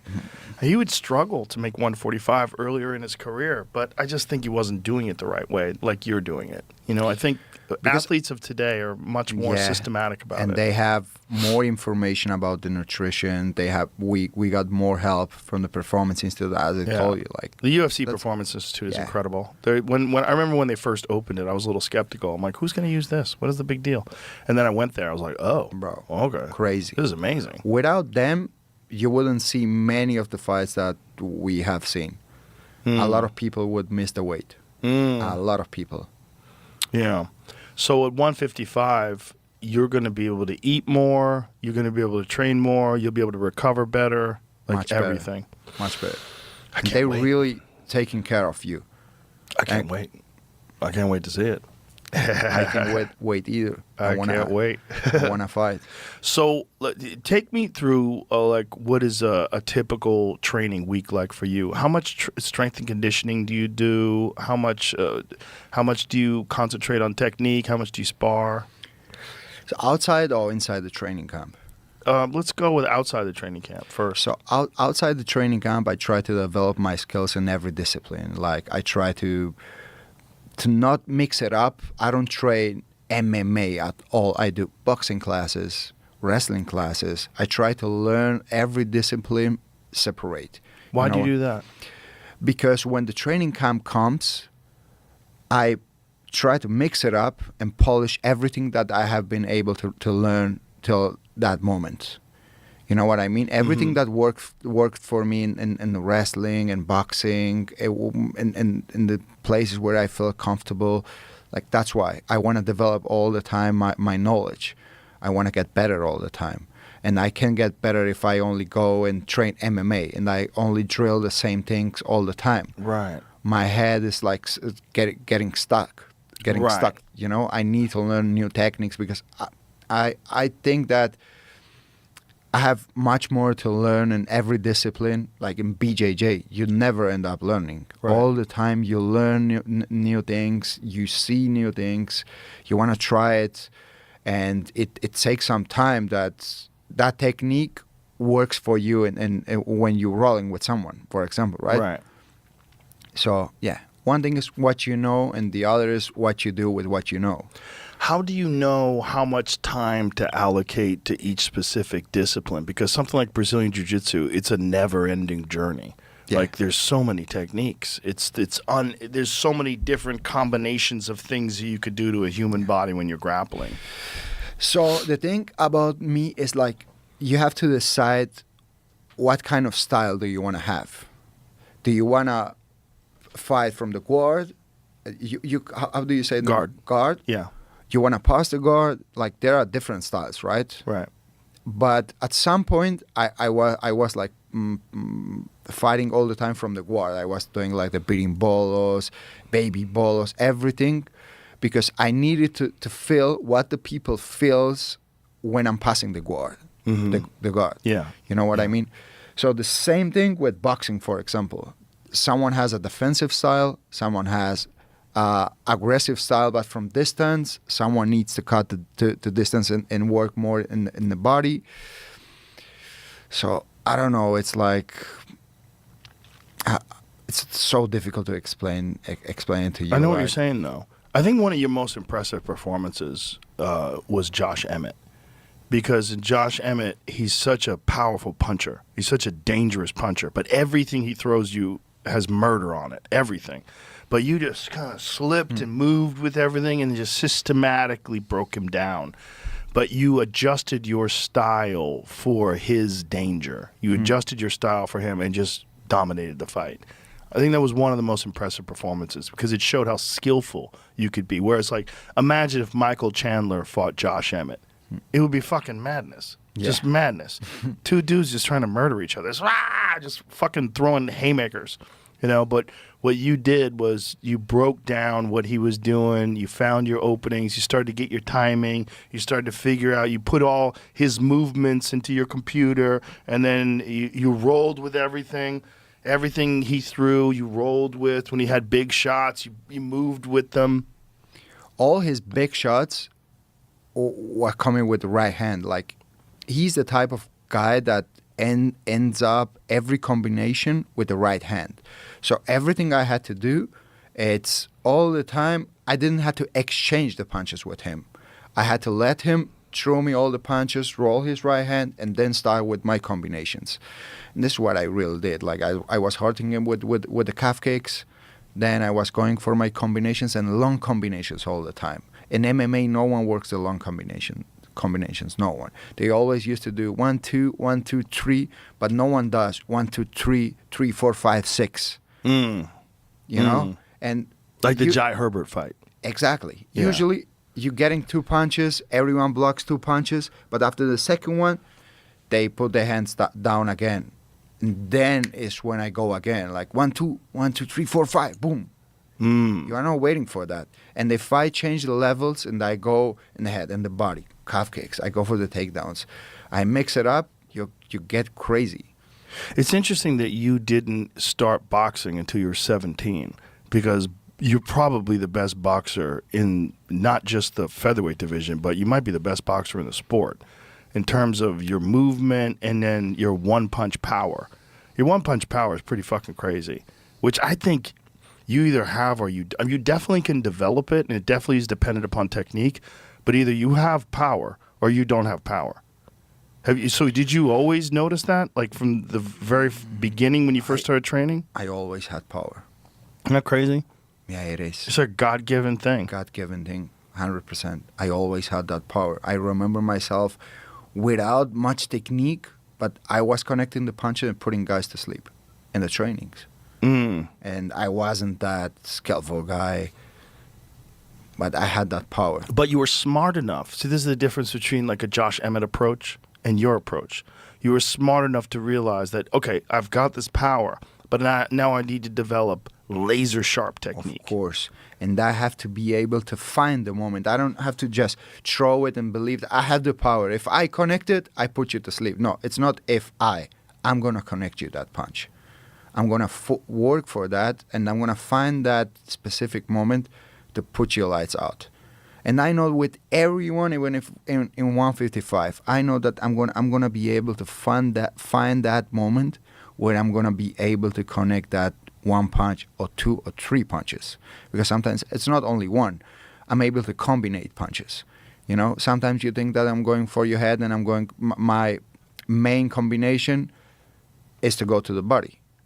And I go to that with that liver shot, and that hurts also. Oh yeah, yeah. And little by maybe I don't knock you out, but it takes a lot of cardio from you, a lot of movement. You start doubting yourself. You're getting like, wow. Yeah. If he connects me this punch in the chin, I'm done. And you're starting to doubt, and then the doubts kill you at the end. Yeah. It's like little by little. Yeah, it's interesting how few guys really work the body well. That's one thing about Jack Della Maddalena, is that he's a very good body puncher, which is one of the things that I think is very interesting about this fight with Bilal Muhammad. He's a dangerous body puncher. He's very good at mixing up and down. No one usually used to attack the body in the UFC. I don't know why. It's such a beautiful technique to go. It is. To go and work the body, not only the head. Everyone goes for the head. Mm-hmm. But there are also weaknesses in a human being's body, which is the body. Especially with those little MMA gloves, you know? Everything hurts. Yeah, and you're digging into that rib cage.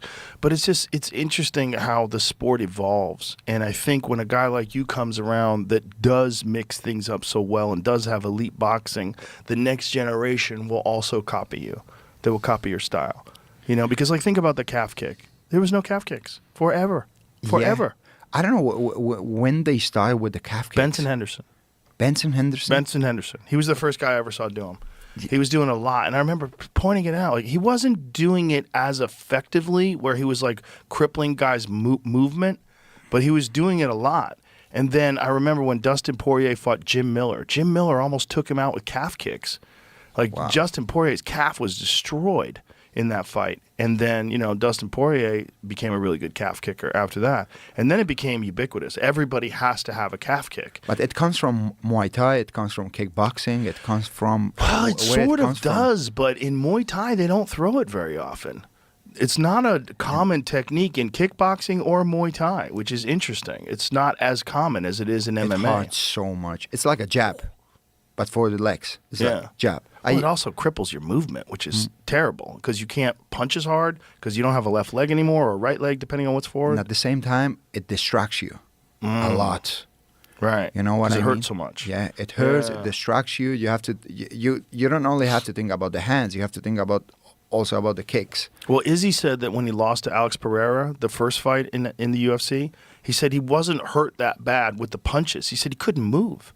He said his leg was so destroyed. Wow. He said my left leg was so compromised I couldn't move. And then in the second fight, when he knocked Alex out in the first round, he said my leg was fucked already. He's like, he was getting me again. He's so sneaky with that calf kick because he throws it. He's got that weird style. He stands. And he just kind of throws it out there, and you don't even see it coming because he's not twisting his hips. He's not, and it's still, he hits so hard that he doesn't have to turn his body weight into it, and he's still fucking you up. And at the same time, he had that muscle memory. Mm-hmm. He was like, if he starts with a calf kick, I'm going to be fucked. He said that to me. He's like, at the end of the round, I was like, oh, this motherfucker did it again. I can't believe he got me again. And he's like, my leg was fucked. And then he caught him with that right hand. What's your all-time favorite fighter to watch in the UFC? Boy, I don't think I have one. It's just top 5. Well, you're in there. You're in the top 5. Really? Yeah, for real. Vamos, Joe. For real, yeah, definitely. How could you not be?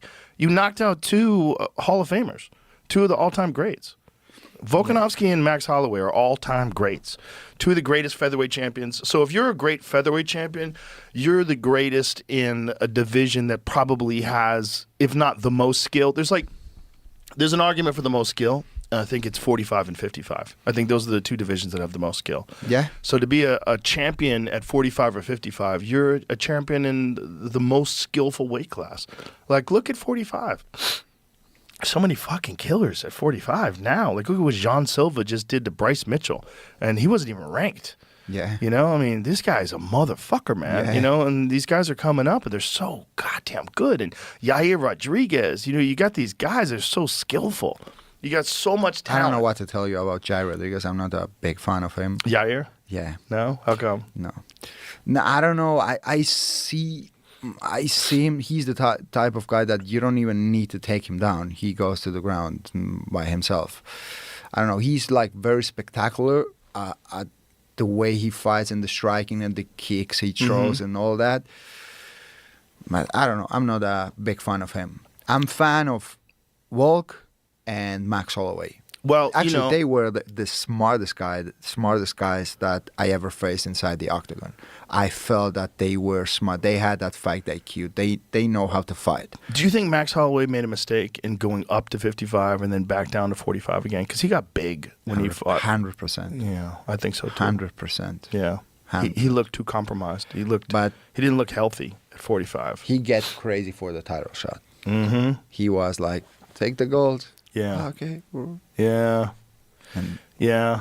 I mean, I understand it. I get it. I understand it. And the guy who was the 145-pound champion, he knew it would be hard to make the weight, but he felt like he could do it. But the thing is, he gained so much muscle to get to 55 to fight Gaethje, and he did it over a long period of time where he really bulked up well. But at the same time, I don't know. If he wouldn't try it, he would stay for life, like with the doubt that Yeah. So another one is Pereira, just because what he's done inside the octagon is so crazy. 2 division world champions in a short period of time, and hadn't been fighting MMA for but 3 or 4 years. Crazy. It was crazy. And it's also what he does when he hits people. Like what he did to Well, I mean, but basically what he does to everybody when he connects. I mean, his power is just different than what he did to Jamal Hill. One left hook, boom. And Jamal Hill, who's good at taking a shot, all of a sudden he's gone. You know, he's just, there's some, Yuri Prohaska, that fight. Like the second fight, it's crazy. Crazy. It's just like he hits you one time. It's That like, was with the head kick, right? head kick in the second round, but dropped him with a left hook. He was basically done after the first round because it was at the buzzer. He hit him with a left hook, and then he drops, and then the bell rings. And then he knocks him out with a head kick in the second round. But he's just got this crazy style that's different than anybody else's style. And he's such a specialist, such a kickboxing specialist, 2-division world champion in Glory, and then goes on and becomes a 2-division special. He is. And 37, you know, he's older. He's an older guy, you know, to be fighting at such an elite level. You know, John Jones, definitely. John Jones, one of the greatest of all time. I mean, And John, what do you think about he's going to come back? He's going to fight Tom? Yes, I think he'll fight Tom. No. I think he'll hang out. You don't think so? No? Really? I don't think so. How come? For what? For glory. He already has the glory. Yeah, one more glory before the lights fade. Yeah. Yeah. I think John's a conqueror. I think He can't- is. I think he can't sit back. He's the best of all time. No one Yeah. can say the opposite of that. He's the best. Look, the guy developed a spinning back kick at 36. Didn't John- have a spinning back kick his whole career. And then all of a sudden knocks out Stipe with a spinning back kick for the heavyweight title at 36, 37 years old. That's crazy. And they showed me a video 3 days ago, 4 days ago. John, before the fight with Steve, he was practicing that kick at the day of the fight. Yes. And he said something like, "This is the kick. I'm going to knock him out with this kick." And the guy showed me the video. That's crazy. Well, John's fight IQ is insane. Insane. Insane. Yeah. He's a smart guy. And did a lot of his career partying, which is even crazier. Like, diminished his body, like one of the things he said to Daniel Cormier, rather, which is one of the coldest things anybody's ever said. He said, "I beat you when I was on coke." That's such a cold-blooded thing to say. It's so cold-blooded. Crazy. It's so cold-blooded. Crazy. He's so crazy. He was so good. But he was so good, he was better than everybody in his division, so he didn't work hard. But Yeah. then when he has to work hard, he's fucking terrifying. Like when he fought Alexander Gustafsson, barely trained. They said he barely trained, barely was in the gym. They were really worried about him. Greg Jackson said they were even considering not letting him fight. Like, you shouldn't be fighting. You're not training. Yeah. And then he guts it out in the final rounds, wins the decision, very close fight. Then they have a rematch. And in the rematch, Yeah, I he remember. fucking trained. Yeah. And then he just destroyed him in the rematch. The first fight was very competitive. Very The second competitive. one, yeah, he dominated. Not competitive at all. Yeah, when John is focused and John is in shape and training, he's the greatest of all time. I think he fights Aspinall because I think it's going to be a lot of money. It's glory, and look, Aspinall's amazing. He's unbelievable. He's fast as fuck for a heavyweight. He's big. He can grapple. Black belt in jiu-jitsu. He's got knockout power, but he's never been in deep water, ever. I don't even know if he's gone to a Listen, second round. I don't want to say that he doesn't have any chance because everyone has it. One punch can change everything inside the octagon. Of course, everyone think that John Jones is gonna get it, but you can't count him out at all, to Tom Aspinall. But I don't think that he's gonna come back. Me personally. Do you think? What is this here? One time, Andrei Arlovsky took him to the second round. That's it. Oh, really? Wow. I don't even remember that. And then he TKO'd him. That was Yeah. 4 years ago. That's kind of crazy if you look at his career. It's all 1 and 2. Yeah. And then in Bama, he had a two-round fight. That's great, but it's also not great because he doesn't have any deep water experience. You know, if you're fighting a guy like, imagine if he fought Stipe when Stipe was in his prime, or he fought Kane. You can't have 1-round fights and expect to beat Cain Velasquez in a 5-round war, because the chances are you're not going to catch him in the first round, and his cardio is just like an alien. Yeah, but at the same time, you don't know how he's gonna look at the fourth and fifth round. Right, he might be great. He might be great. Sure, he might be great, but he doesn't have that experience.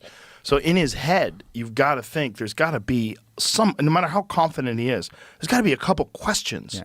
If you've never been, like John has no questions, right? There's no questions in John Jones's head. Yeah. He's gone through 5-round wars, like the Gustafsson fight, 5-round war, no training, wins. He knows that he's got what it takes. He's got heart. It's undeniable. So there's no questions. But with Aspinall, it's like, yeah, he can get everybody out of there. He's got the confidence that he gets everybody out of there. That's for sure. Like, he's got the confidence that he connects. He's so fast and athletic for a heavyweight. And he's a legitimate heavyweight. Like, Tom Aspinall's not making 205. He's big. He's big. He's a big fucker. Big. He's big. So for him, it's... But John Jones is special. He's special. He is special. And he has that fight IQ. He's not that type of guy that he walks in and, for example, I don't know, Francis Ngannou. You know that he got that one-punch power, but he doesn't have the same level of fight IQ as John Jones. Right. You know what I mean? With John is like, if he feels that you are dangerous in the striking, he's going to grab your legs, try to maul you a little bit in the ground. Then if you go in the second round with him in the striking, you're going to be tired. He also beats the fuck out of your knees. That front leg side kick to the knee, the oblique kick to the knee. He's a bad guy. He wants to hurt you. He's trying to fuck you up. He doesn't care to go with the elbow, with the knee. He wants to hurt you. John, when he fought Thiago Santos, at the end of that fight, Thiago needed 2 knee surgeries. Both of his knees were destroyed, and he was basically never the same fighter since. Ever after that fight, what happened with that guy? I never saw him. Never ever. Well, he fought again after that, and he left the UFC, but his knees were never the same. He had multiple knee surgeries after that fight. Crazy. Both of his knees got kicked out. I mean, he was front leg side kicking the shit out of his knees. And what about you used to train sometimes? Sure. MMA, yeah. jiu-jitsu, what mostly jiu-jitsu. I did Muay Thai, Yeah? But I started in Taekwondo, and then I started That's great. jiu-jitsu. I would love to share some training with you. I would love to share some training with you, too. I want to see what you do, man. I watched you grapple with Marab. I was super impressed. Yeah. I watched the video you grapple him. I'm like, anybody that could do that to Marab, like, holy shit. Because people think about you, they're scared of your striking. But one of the things, like, you opened up a lot of people's eyes in the Ryan Hall fight. Because Ryan Hall was this weird puzzle. He was like this elite Brazilian jiu-jitsu black belt who do a lot of strange things. Like, he would turn his back to people. Crazy. And do weird things. Heel hook BJ Penn like that in the first round. Like, with that Imanari roll. Yeah. But when you dominated him like that, I was like, Jesus Christ. And then you put his lights out. I was like, wow. Because people think, when people see a guy who can strike like you do, they kind of forget about the ground game. You know, they forget that your ground game is very elite too. You know, which is really interesting because you tend to put people in categories of danger. But with you, it's all danger. Like, you have a very well-balanced game, you know, which is unusual. Like Pereira, for instance, doesn't have a balanced game.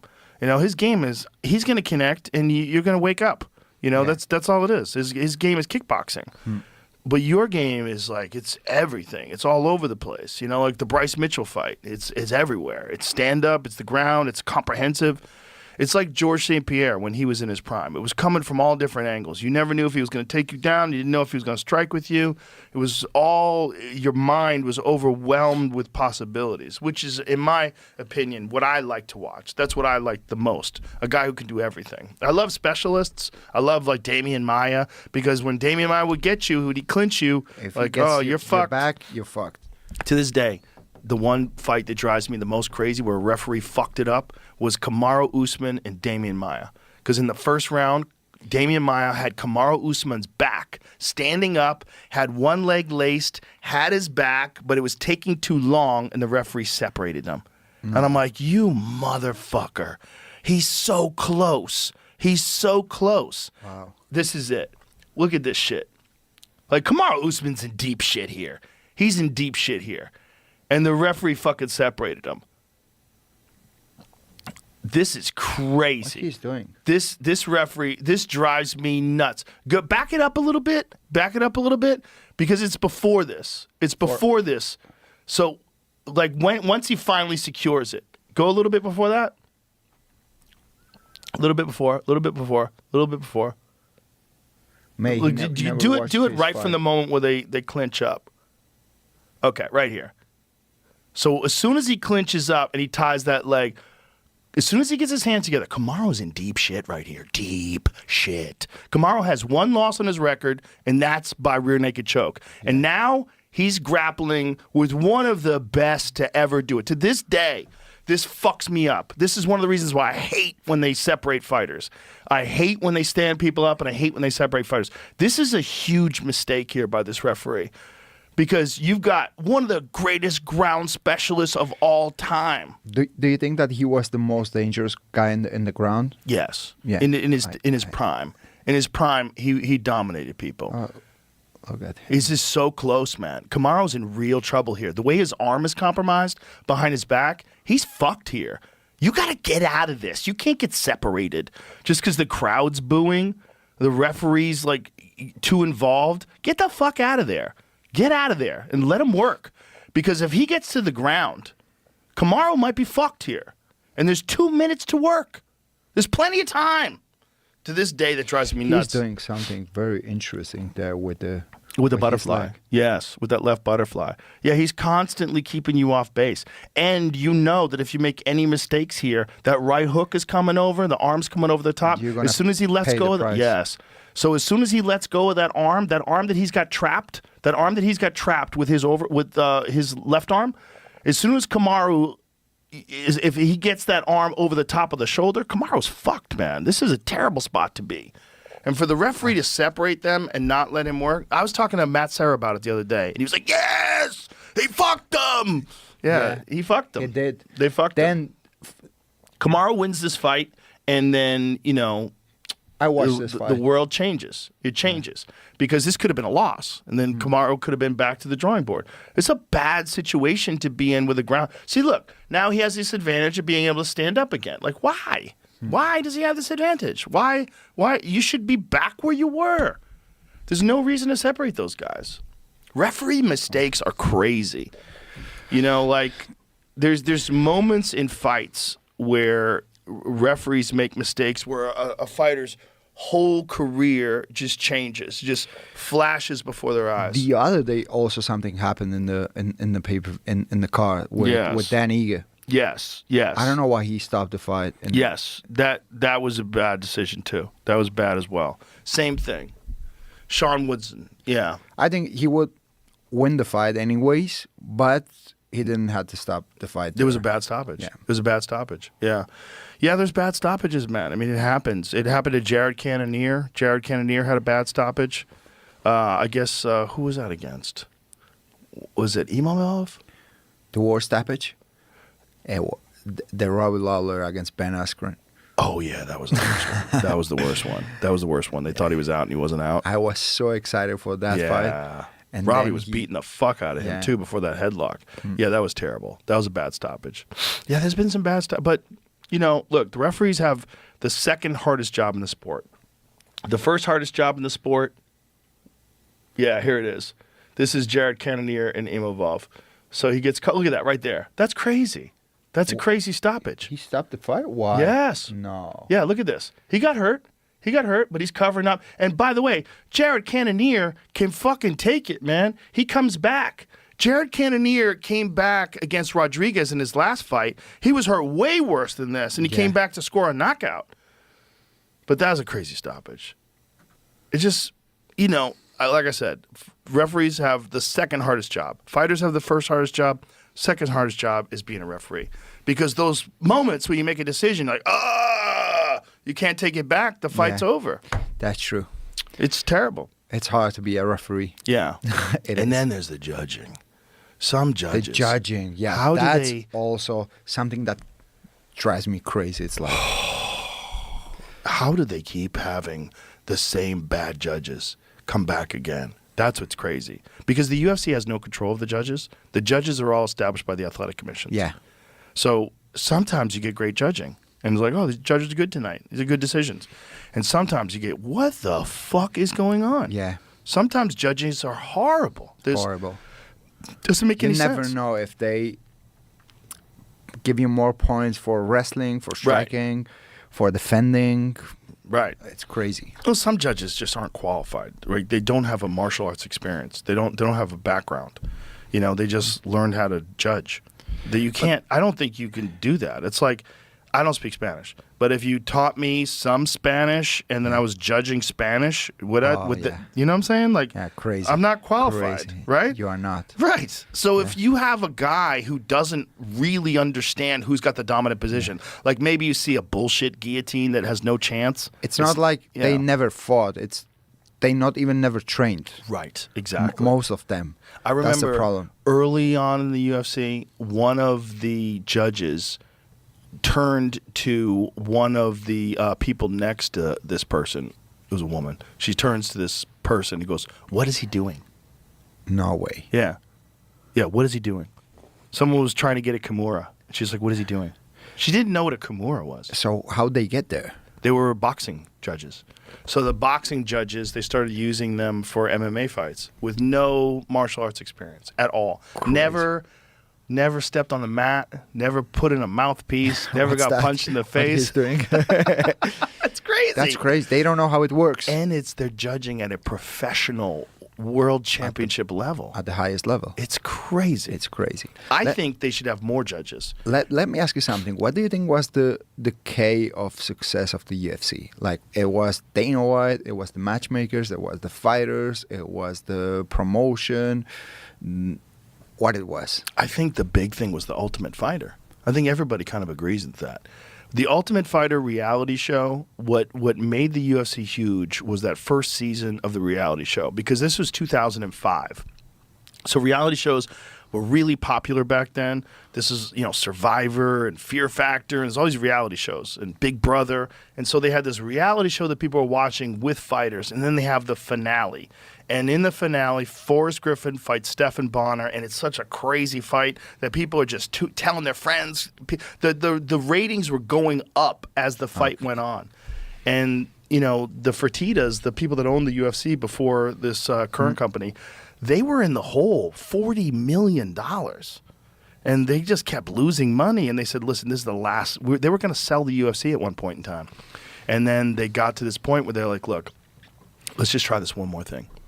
Let's just try this one more thing. And they did this reality show. And the reality show worked. And then 2005. And then they had Chuck Liddell. And Chuck Liddell was the perfect poster boy for this new cage fighting thing. This fucking maniac with a mohawk and a tattoo on his head, and he's just crushing everybody. He was a perfect guy because the fights were so exciting, and he had this insane style, this insane, almost like Michael Chandler style, but better. Entertaining style. Very, very entertaining. Just warrior. He was a good boxer. Good striker. Fast hands. Yeah, fast hands, vicious knockout power, and he was a wrestler. But he didn't wrestle And anybody. he was a heavyweight. Light heavyweight, yeah. Big guy. Yeah, he was a Light heavyweight. Big guy, KOs people with one punch. And, it was perfect for the sport.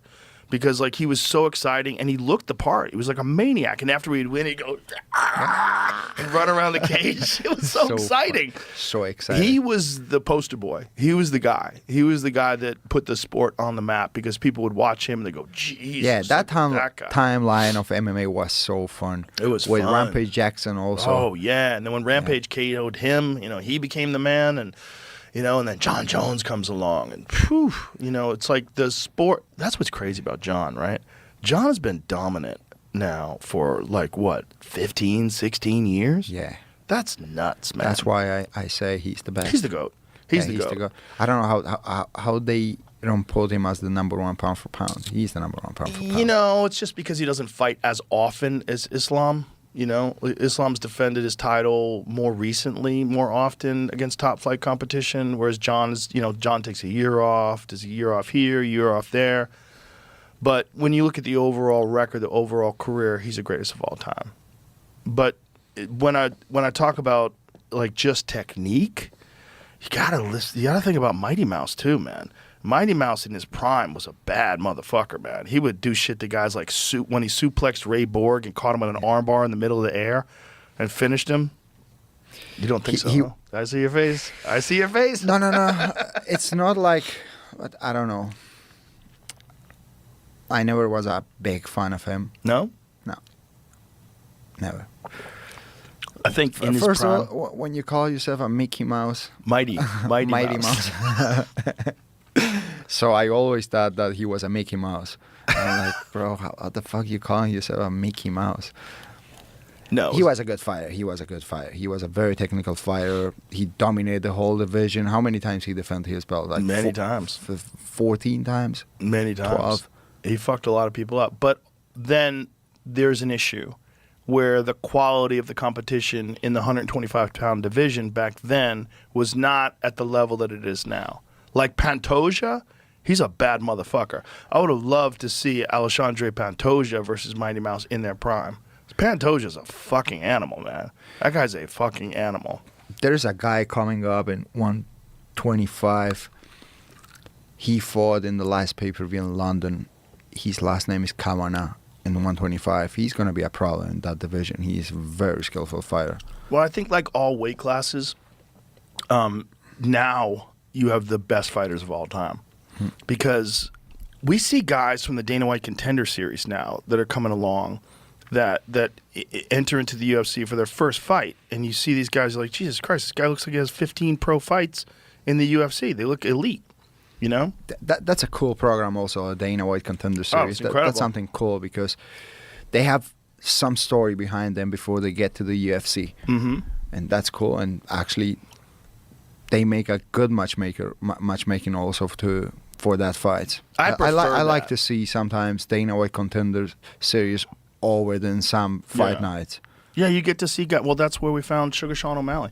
You get to see guys. I prefer that to the Ultimate Fighter because I don't want to watch all the in the house bullshit and all the games that they play. I don't care about all that. I don't care. I just want to see them fight. Not anymore, but Yeah. before it was very entertaining. In the beginning, yeah, in the beginning. early days. But Yeah. I mean, now they're on like season 2000. Like who fucking? There's been so Yeah. many seasons. Like I can't even keep track. I forget who won.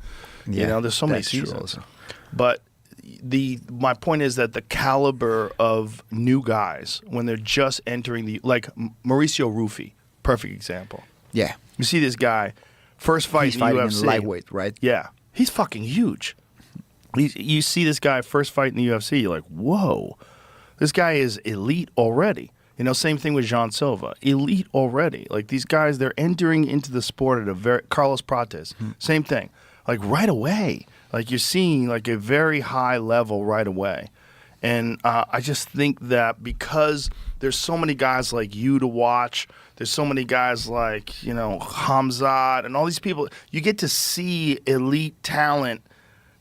So these young fighters that are coming up, they have a higher level Than to before. a higher level to aspire to. That's true. Now, like, the sport is growing. The talents are better than before. Yeah. Because the sport has developed so much that right now you have so much experience. You can learn so much about the game, like even in YouTube. You go Yeah. on YouTube, you can learn everything by yourself. I think in the future, guys like you will be everywhere. There will be only guys like you at world championship level. I don't think there'll be any specialists anymore. I think there'll be guys who are elite everywhere. Everywhere. This is what I was saying, like, all the time. Now it's time for the new generation. What's the new generation? That if you wanna be the best, you have to be the best in everywhere the fight takes the place. In the ground, in the wrestling, in the striking, you have to be good everywhere because that's how the sport is developing right now. Because before you were good only in wrestling, you would take people down and no problem. You could become a world champion. But right now, so tough. The competition all the time is higher and higher and higher. And there's more knowledge in the sport. Yeah, there really is. It's very inspiring and it's very interesting because there's no other sport where you could go back and look at it from 1993 to 2025 and it's almost like a completely different sport. The athletes are so much better than they were. I mean, even from like 2000. Go back to 2000 and watch the sport and then watch it today, at least in the UFC. Changed a lot, everything. Even the production. Oh yeah, everything. Yeah. Everything. Changed everything. Yeah. I mean, it's so interesting because it's the one sport also that translates. it translates to all languages. Like everybody understands it. But UK is so special that because you saw the sport growing since nothing, and you saw so many great fights in front of you.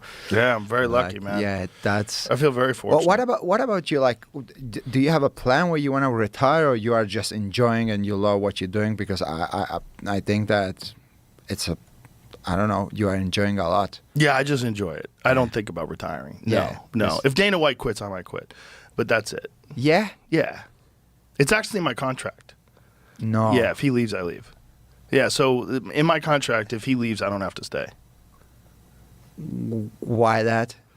Something I personal? wouldn't be doing it if it wasn't for him. Yeah? Yeah, he's my friend. He talked me into doing it. I mean, I started working for the UFC before him. I started working for the UFC in 1997 when it was nothing. Nobody was watching. We did it at a small, like a high school auditorium in Dothan, Alabama. You had to take a propeller plane to get there, like one of those fucking scary ass planes. And that was the first time Vitor fought. Okay. I was actually training at the same gym as Vitor when Vitor made his debut. Vitor was 19 years old. And we were at Carlson Gracie's. He started very young. Yeah. We were at Carlson Gracie's gym in Hollywood, California. That's where I was training. Dumb luck. I was a white belt. I just started. So how old you were when you started like training, or you had some relationship with the sport? Well, jiu-jitsu. Well, martial arts, I started when I was 15. Well, I started when I was 14, but really seriously when I was 15. And then I competed in Taekwondo from 15 to 21. And then I kickboxed until I was 22. And then I was doing comedy at the same time, and then I realized I was half in, half something out. Crazy about you is when I hear you explaining some positions, I'm like, this guy has to know how to fight, how to do it, because the way he is explaining it, I couldn't be able to explain it, and I'm a world champion. I know the game, but you explain it like way better than anyone else. I think that you put 10 world champions together, you still explain much better than all of us. Oh, thank you. Thank you very much. Well, I learned how to explain it because I learned how to teach people that didn't know what was happening once it went to the ground, right? Because in the beginning, nobody understood the ground game. Exactly. You know, and I'm a black belt in jiu-jitsu, so when it goes to the ground, I can explain what's happening.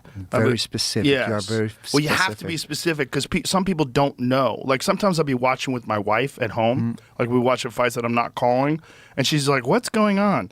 And I'd be like, "His right arm is in trouble right now. Like, see where his elbow is? Yeah. Now, if he can get his elbow past this point, he's fucked." I'm like, "Okay, now he's fucked." And then I would explain it, and I would say, "Now what he's going to do is he's going to take his right leg, he's going to wrap it over the top. Oh, he's got it. Okay. He's going to cinch the left leg over the top. That's it. He's fucked." You're the best. Yeah, but you can't fake live it. Passion. Yeah. Either you love it or you don't love it. Yeah.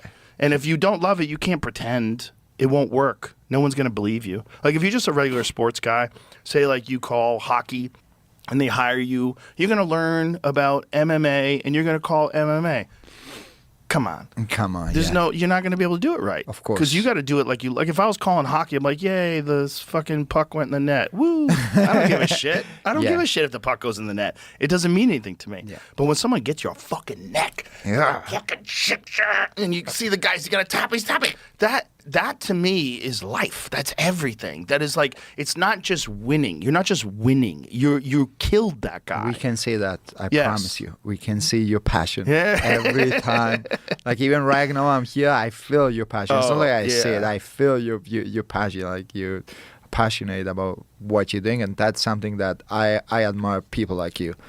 Well, I wouldn't do it if I didn't feel that way. I don't have to do it. I don't do it for money. I just do it. I mean, this is the only person I work for is the UFC. Everything else I do for myself. Everything I work for myself. Yeah. I'm self-employed, except for the UFC. But I've been working for them for 23 years. Yeah, 23 years. 23 years. Yeah. And then before that, I did it 2 years before that. So it's 25 years total. And when was the moment, maybe I'm going like too deep, but I wanted to ask you this, like, when was the moment when you feel like I'm succeeding in life? I feel that I'm having a success. And what's for you actually success? Like, how do you describe it? Well, I guess the moment was when I didn't worry about success anymore. I don't think about success. I think about what do I enjoy doing, and am I doing it the best that I can do it? That's what I think about. I don't think, oh, I'm going to make more money. Oh, I'm going to do this, and now I want this goal and that goal. I'm a process-oriented person. I think about the process of what I'm doing, and then the results come. So I think, like, what am I doing? Am I doing it the best that I can do it? And if I'm not, I better either quit if I don't want to do it anymore. If I'm like, that's why I stopped fighting. There was no money in fighting when I was fighting. There was no money. There was no UFC, and I was just getting brain damage for no reason. And I was sparring and having fucking headaches every night. And I was like, what am I doing with my life? And then I would also meet guys in the gym that were punch drunk, and those guys scared the shit out of me. Because back then everybody was stupid too, and like this is 1989, everybody was stupid. They just beat the fuck out of each other. There was no like sparring, like technical sparring. It was just wars. It was just fights, always fights. Got you. And there was no future. It's still like that in some gyms. Yeah, a lot of gyms. A lot of gyms. Some gyms are intelligent, but there's a lot of gyms that are stupid. I don't used to spar at all. Really? Yeah, I don't spar. Only in training camps. But I see you spar in training camps, so it's only in training camps. Only in training camps. So when you're not in camp, what do you do? I do like, as I told you, sparrings maybe in boxing, but before I used to go like more crazy than now. Because before I had like more ego, I wanted to prove myself like I can knock you out, I can submit you, right. I can do this, but once like you're winning fights, you're growing as a person, you're like, I don't need to prove anything here in the gym. I know what I'm able to do, and the competition is the day when I have to fight. That's the day when I'm get paid, and that's it. I'm not gonna damage anyone no more, because sometimes you knock people out and then you go back home and you feel bad. You're like, I could not doing it. Right. And he's suffering right now. I sent so much people to the hospital. So much people to the hospital. I'm sure. I've seen a few videos. Broken, eyes opened. So much damage that right now I'm like, no. Sometimes people comes to me like, let's spar. I'm like, I recommend you to know. I recommend you to not. Yeah, that's good advice. Yeah. It's interesting, right? It's like your ego can help you, because your ego is what makes you want to be great. But at a certain point in time, you got to put a leash on it. Yeah. You got to say, not right now, motherfucker. Not when right I now. let you go, when I say sick 'em, then I'm going to let you off that leash. But 100%. not right now. And like Marcelo Garcia always used to say that about jiu-jitsu, that you have to open up your game in the gym and don't be afraid of it being tapped. He goes, you got to be open. You got to take chances in the gym and learn and put yourself in bad positions on purpose. And you might lose training sessions, but that's not what's important. What's important is growing. I see a lot of guys struggling with that. Like they don't want to lose in training. Right. And I'm like, well, a no lot of guys problem. never develop a guard because they never want to be on their back. There's a lot of guys like that. Exactly. They have no fucking guard, No which fucking is guard. crazy. It's crazy. There's black belts out there that you get them on their back, they look like a turtle. Because they don't want to lose. Exactly. They don't know have to lose. Like, if you top out, no problem. You get better. Like, Yes. How I don't put myself in this position. But that's the fascinating dance of the mind that allows someone to become a champion versus someone to become just a good fighter. Like That's whether true. you can figure that out, like when to put your ego on a leash and when to be able to look at yourself objectively. Like what you're doing with separating all of your disciplines, I think is very important. I think that's a very interesting way that you put it, because I think it's a very intelligent way to approach it. Like get very good at your boxing, get very good at your Muay Thai, get very good at your Jiu-Jitsu, but do it different, do it separately. I like every week, every Sunday, I sit down and I do my schedule by myself. Like I'm on Monday, I'm gonna do boxing from this hour to this. Then I'm gonna do afternoon. And how do jiu-jitsu. you decide what you're gonna do? It and depends when? of how I feel, what I wanna do. What do you wanna And, work on? What and what I wanna work on, and where I feel like I have to develop something. What I wanna do. What do I feel in reality? It's not like all the time. I'm going to do this because I have to do it. No, I don't have to do anything. I choose to do it because I enjoy it. Every time I go to training, I enjoy it. I don't do it because I feel forced. Sometimes in training camp, yes, I feel forced because I feel tired. I don't have food in my body. I don't have any energy. And I have to do it because I'm forced. But outside the training camp, I enjoy it. Even if I retire tomorrow, I would keep training like that. Because that's something that I enjoy. And you said something very interesting before that. Like, right now, I'm in the moment of my life where everything I do it because I enjoy it. I don't do anything to make anyone happy. I don't live a life dreaming to have another one. I just enjoy the moment I'm living right now. That's so important. That is so important. It's so important to be satisfied with your life. So important to just live in the moment. It's so hard for people to do. It's so hard for people to do, especially if you fucked off too many times. You just like made too many mistakes and slacked off and lazy. And this is the best moment we have right now. Right now, this is the best moment. Yeah. This is who we are. Yeah, it is. It is. No one knows what's going to happen tomorrow. So, and you know what's really important? Hearing a guy like you say this. Hearing a guy like you say this to young people out there that are listening. They're just not sure like how to approach life, because the way you think about life and the way you decide to approach life can change the whole direction of your future.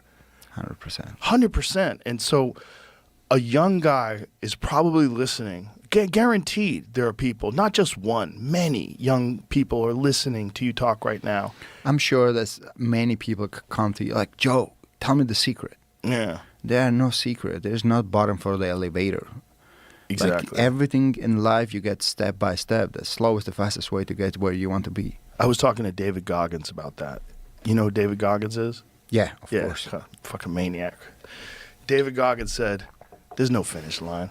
He's like, it never ends. Like, it never ends. It never ends. You never make it. You ever feel like you make it? I'm like, you never make it. There's no making it. It's bullshit. One day you don't think about it anymore, and you just, every day you're just trying to get better. Of course. And if you don't feel like that, it's not fun. If you're not really trying to do something difficult and aspire to greatness and just trying to do your best all the time, you don't have satisfaction in your life. 100%. With everything. Some people think that you accomplish something and that's going to make you happy. That's a bullshit. Well, you know, I think also there's the poison of social media, because social media poisons people to think that one day I'm going to make it. I'm going to be like Conor McGregor driving my yacht around. Like, those videos are so bad for you. 100%. Those videos of people like, look at me, look at my watch, look at my diamonds, look at this, look at my house, look at this, look at these girls. Don't you wish you were me? Everyone is showing you the best part of their life. Yeah. No one is going to show you how they are struggling, the problems they are facing on the daily basis. I mean, like, no one is going to show you that. No one's going to show you, look, I have a pimple here in my face. No, I'm going to use a filter to hide that. Yeah. It's not good. It's not good for young people, that's for sure, because they aspire to all the wrong things. You ask young people today, what do they want? Most of them just want to be famous. They want to be famous, and they think that money makes them rich. And your skills make you rich, not the money. If you don't have the skills and you don't have the mindset, you're going to keep poor all the time. Not only that, you're not going to have the satisfaction of knowing you got really good at something. No one. There's something about getting really good at something that gives you a deep satisfaction that's not available anywhere else. If you just win the lottery, those are the most depressed people in the world. They all go broke. They win the lottery, and then everybody wants money from them, and then they feel empty and hollow, and they don't know what to do with themselves, and now they don't have any goals because they have $100 million in the bank. They don't know what the fuck to do. Yeah, but in reality, they don't have any ability. They don't have nothing to enjoy with. Right. I say that success comes from not worrying about money. Success doesn't come from making a lot of money. Success comes from, now I don't have to think about that. Money's not the thing. Now I think about, what am I doing? What am I doing? I want to be the best parent I can be. I want to be the best friend that I can be. I want to be everything I do. I want to do it to the best of my abilities. You are becoming the best person you could be. Yeah, the best person you can be. When I was a kid, my martial arts instructor told me this that I'll never forget, and I say it all the time. Martial arts are a vehicle for developing your human potential. Through that struggle, through that difficult thing, you will learn how to be better at everything. 100%. 100%. 100%. That's Love what that. I think life is about, and that's why martial arts are so exciting to me. Mm-hmm. You know, people think, oh, you like violence, you like this. Like, that's not it. That's why I don't like slap fighting. No. I think it's stupid. You stand in front of each other, smack each other in the head. I want to see a guy enter into a cage fully prepared with skills against another guy fully prepared with skills. I always describe martial arts, mixed martial arts in particular, as high-level problem solving with dire physical consequences. That's what it is. It's problem solving with dire physical consequences. That's so cool. Yeah, that's what it is. People, most of the time, they didn't understand what's behind a fighting game. It's not like only violence. You have to prepare yourself. You have to be smart. You have to work smarter than the other guy you're gonna face. There's so much factors that it's gonna play out that it's so much sacrifices that someone has to make before getting inside that octagon. It's not only fighting. It's more than that. I love that. Yeah. I don't know, most of the people before, they used to see fighting as something very violent in Spain. They hate it. Right now, it's becoming bigger and bigger and bigger, and they're starting to love that. And I saw that since the day I started, because I used to say to the people like 10 years ago in Spain, what you doing? I'm fighting. Don't do that. Start learning something. Start studying. I'm like, I'm studying. Everyone chooses a career in his life. Someone wants to be a doctor. Someone wants to be a constructor. Yeah. Someone wants to be this or that. I want to be a fighter. Yeah. And I have to learn to be a fighter also. But by your example, by being a true champion and by living the way you live and by performing the way you perform, you will change people's opinions. And they will see it and they will say, oh, this is different. This is not what I thought it was. This is something special. I hope so. For sure, brother. For sure. Man, it's in the that's cards. good. Well, listen, my friend, thank you very much for being here. I appreciate you very much. I'm a big fan. And I can't wait to see you inside the octagon again. And all the best. Joe, thank you very much, bro. It My has man. been a big pleasure for me to be here. Thank you very much. All right. Bye, everybody.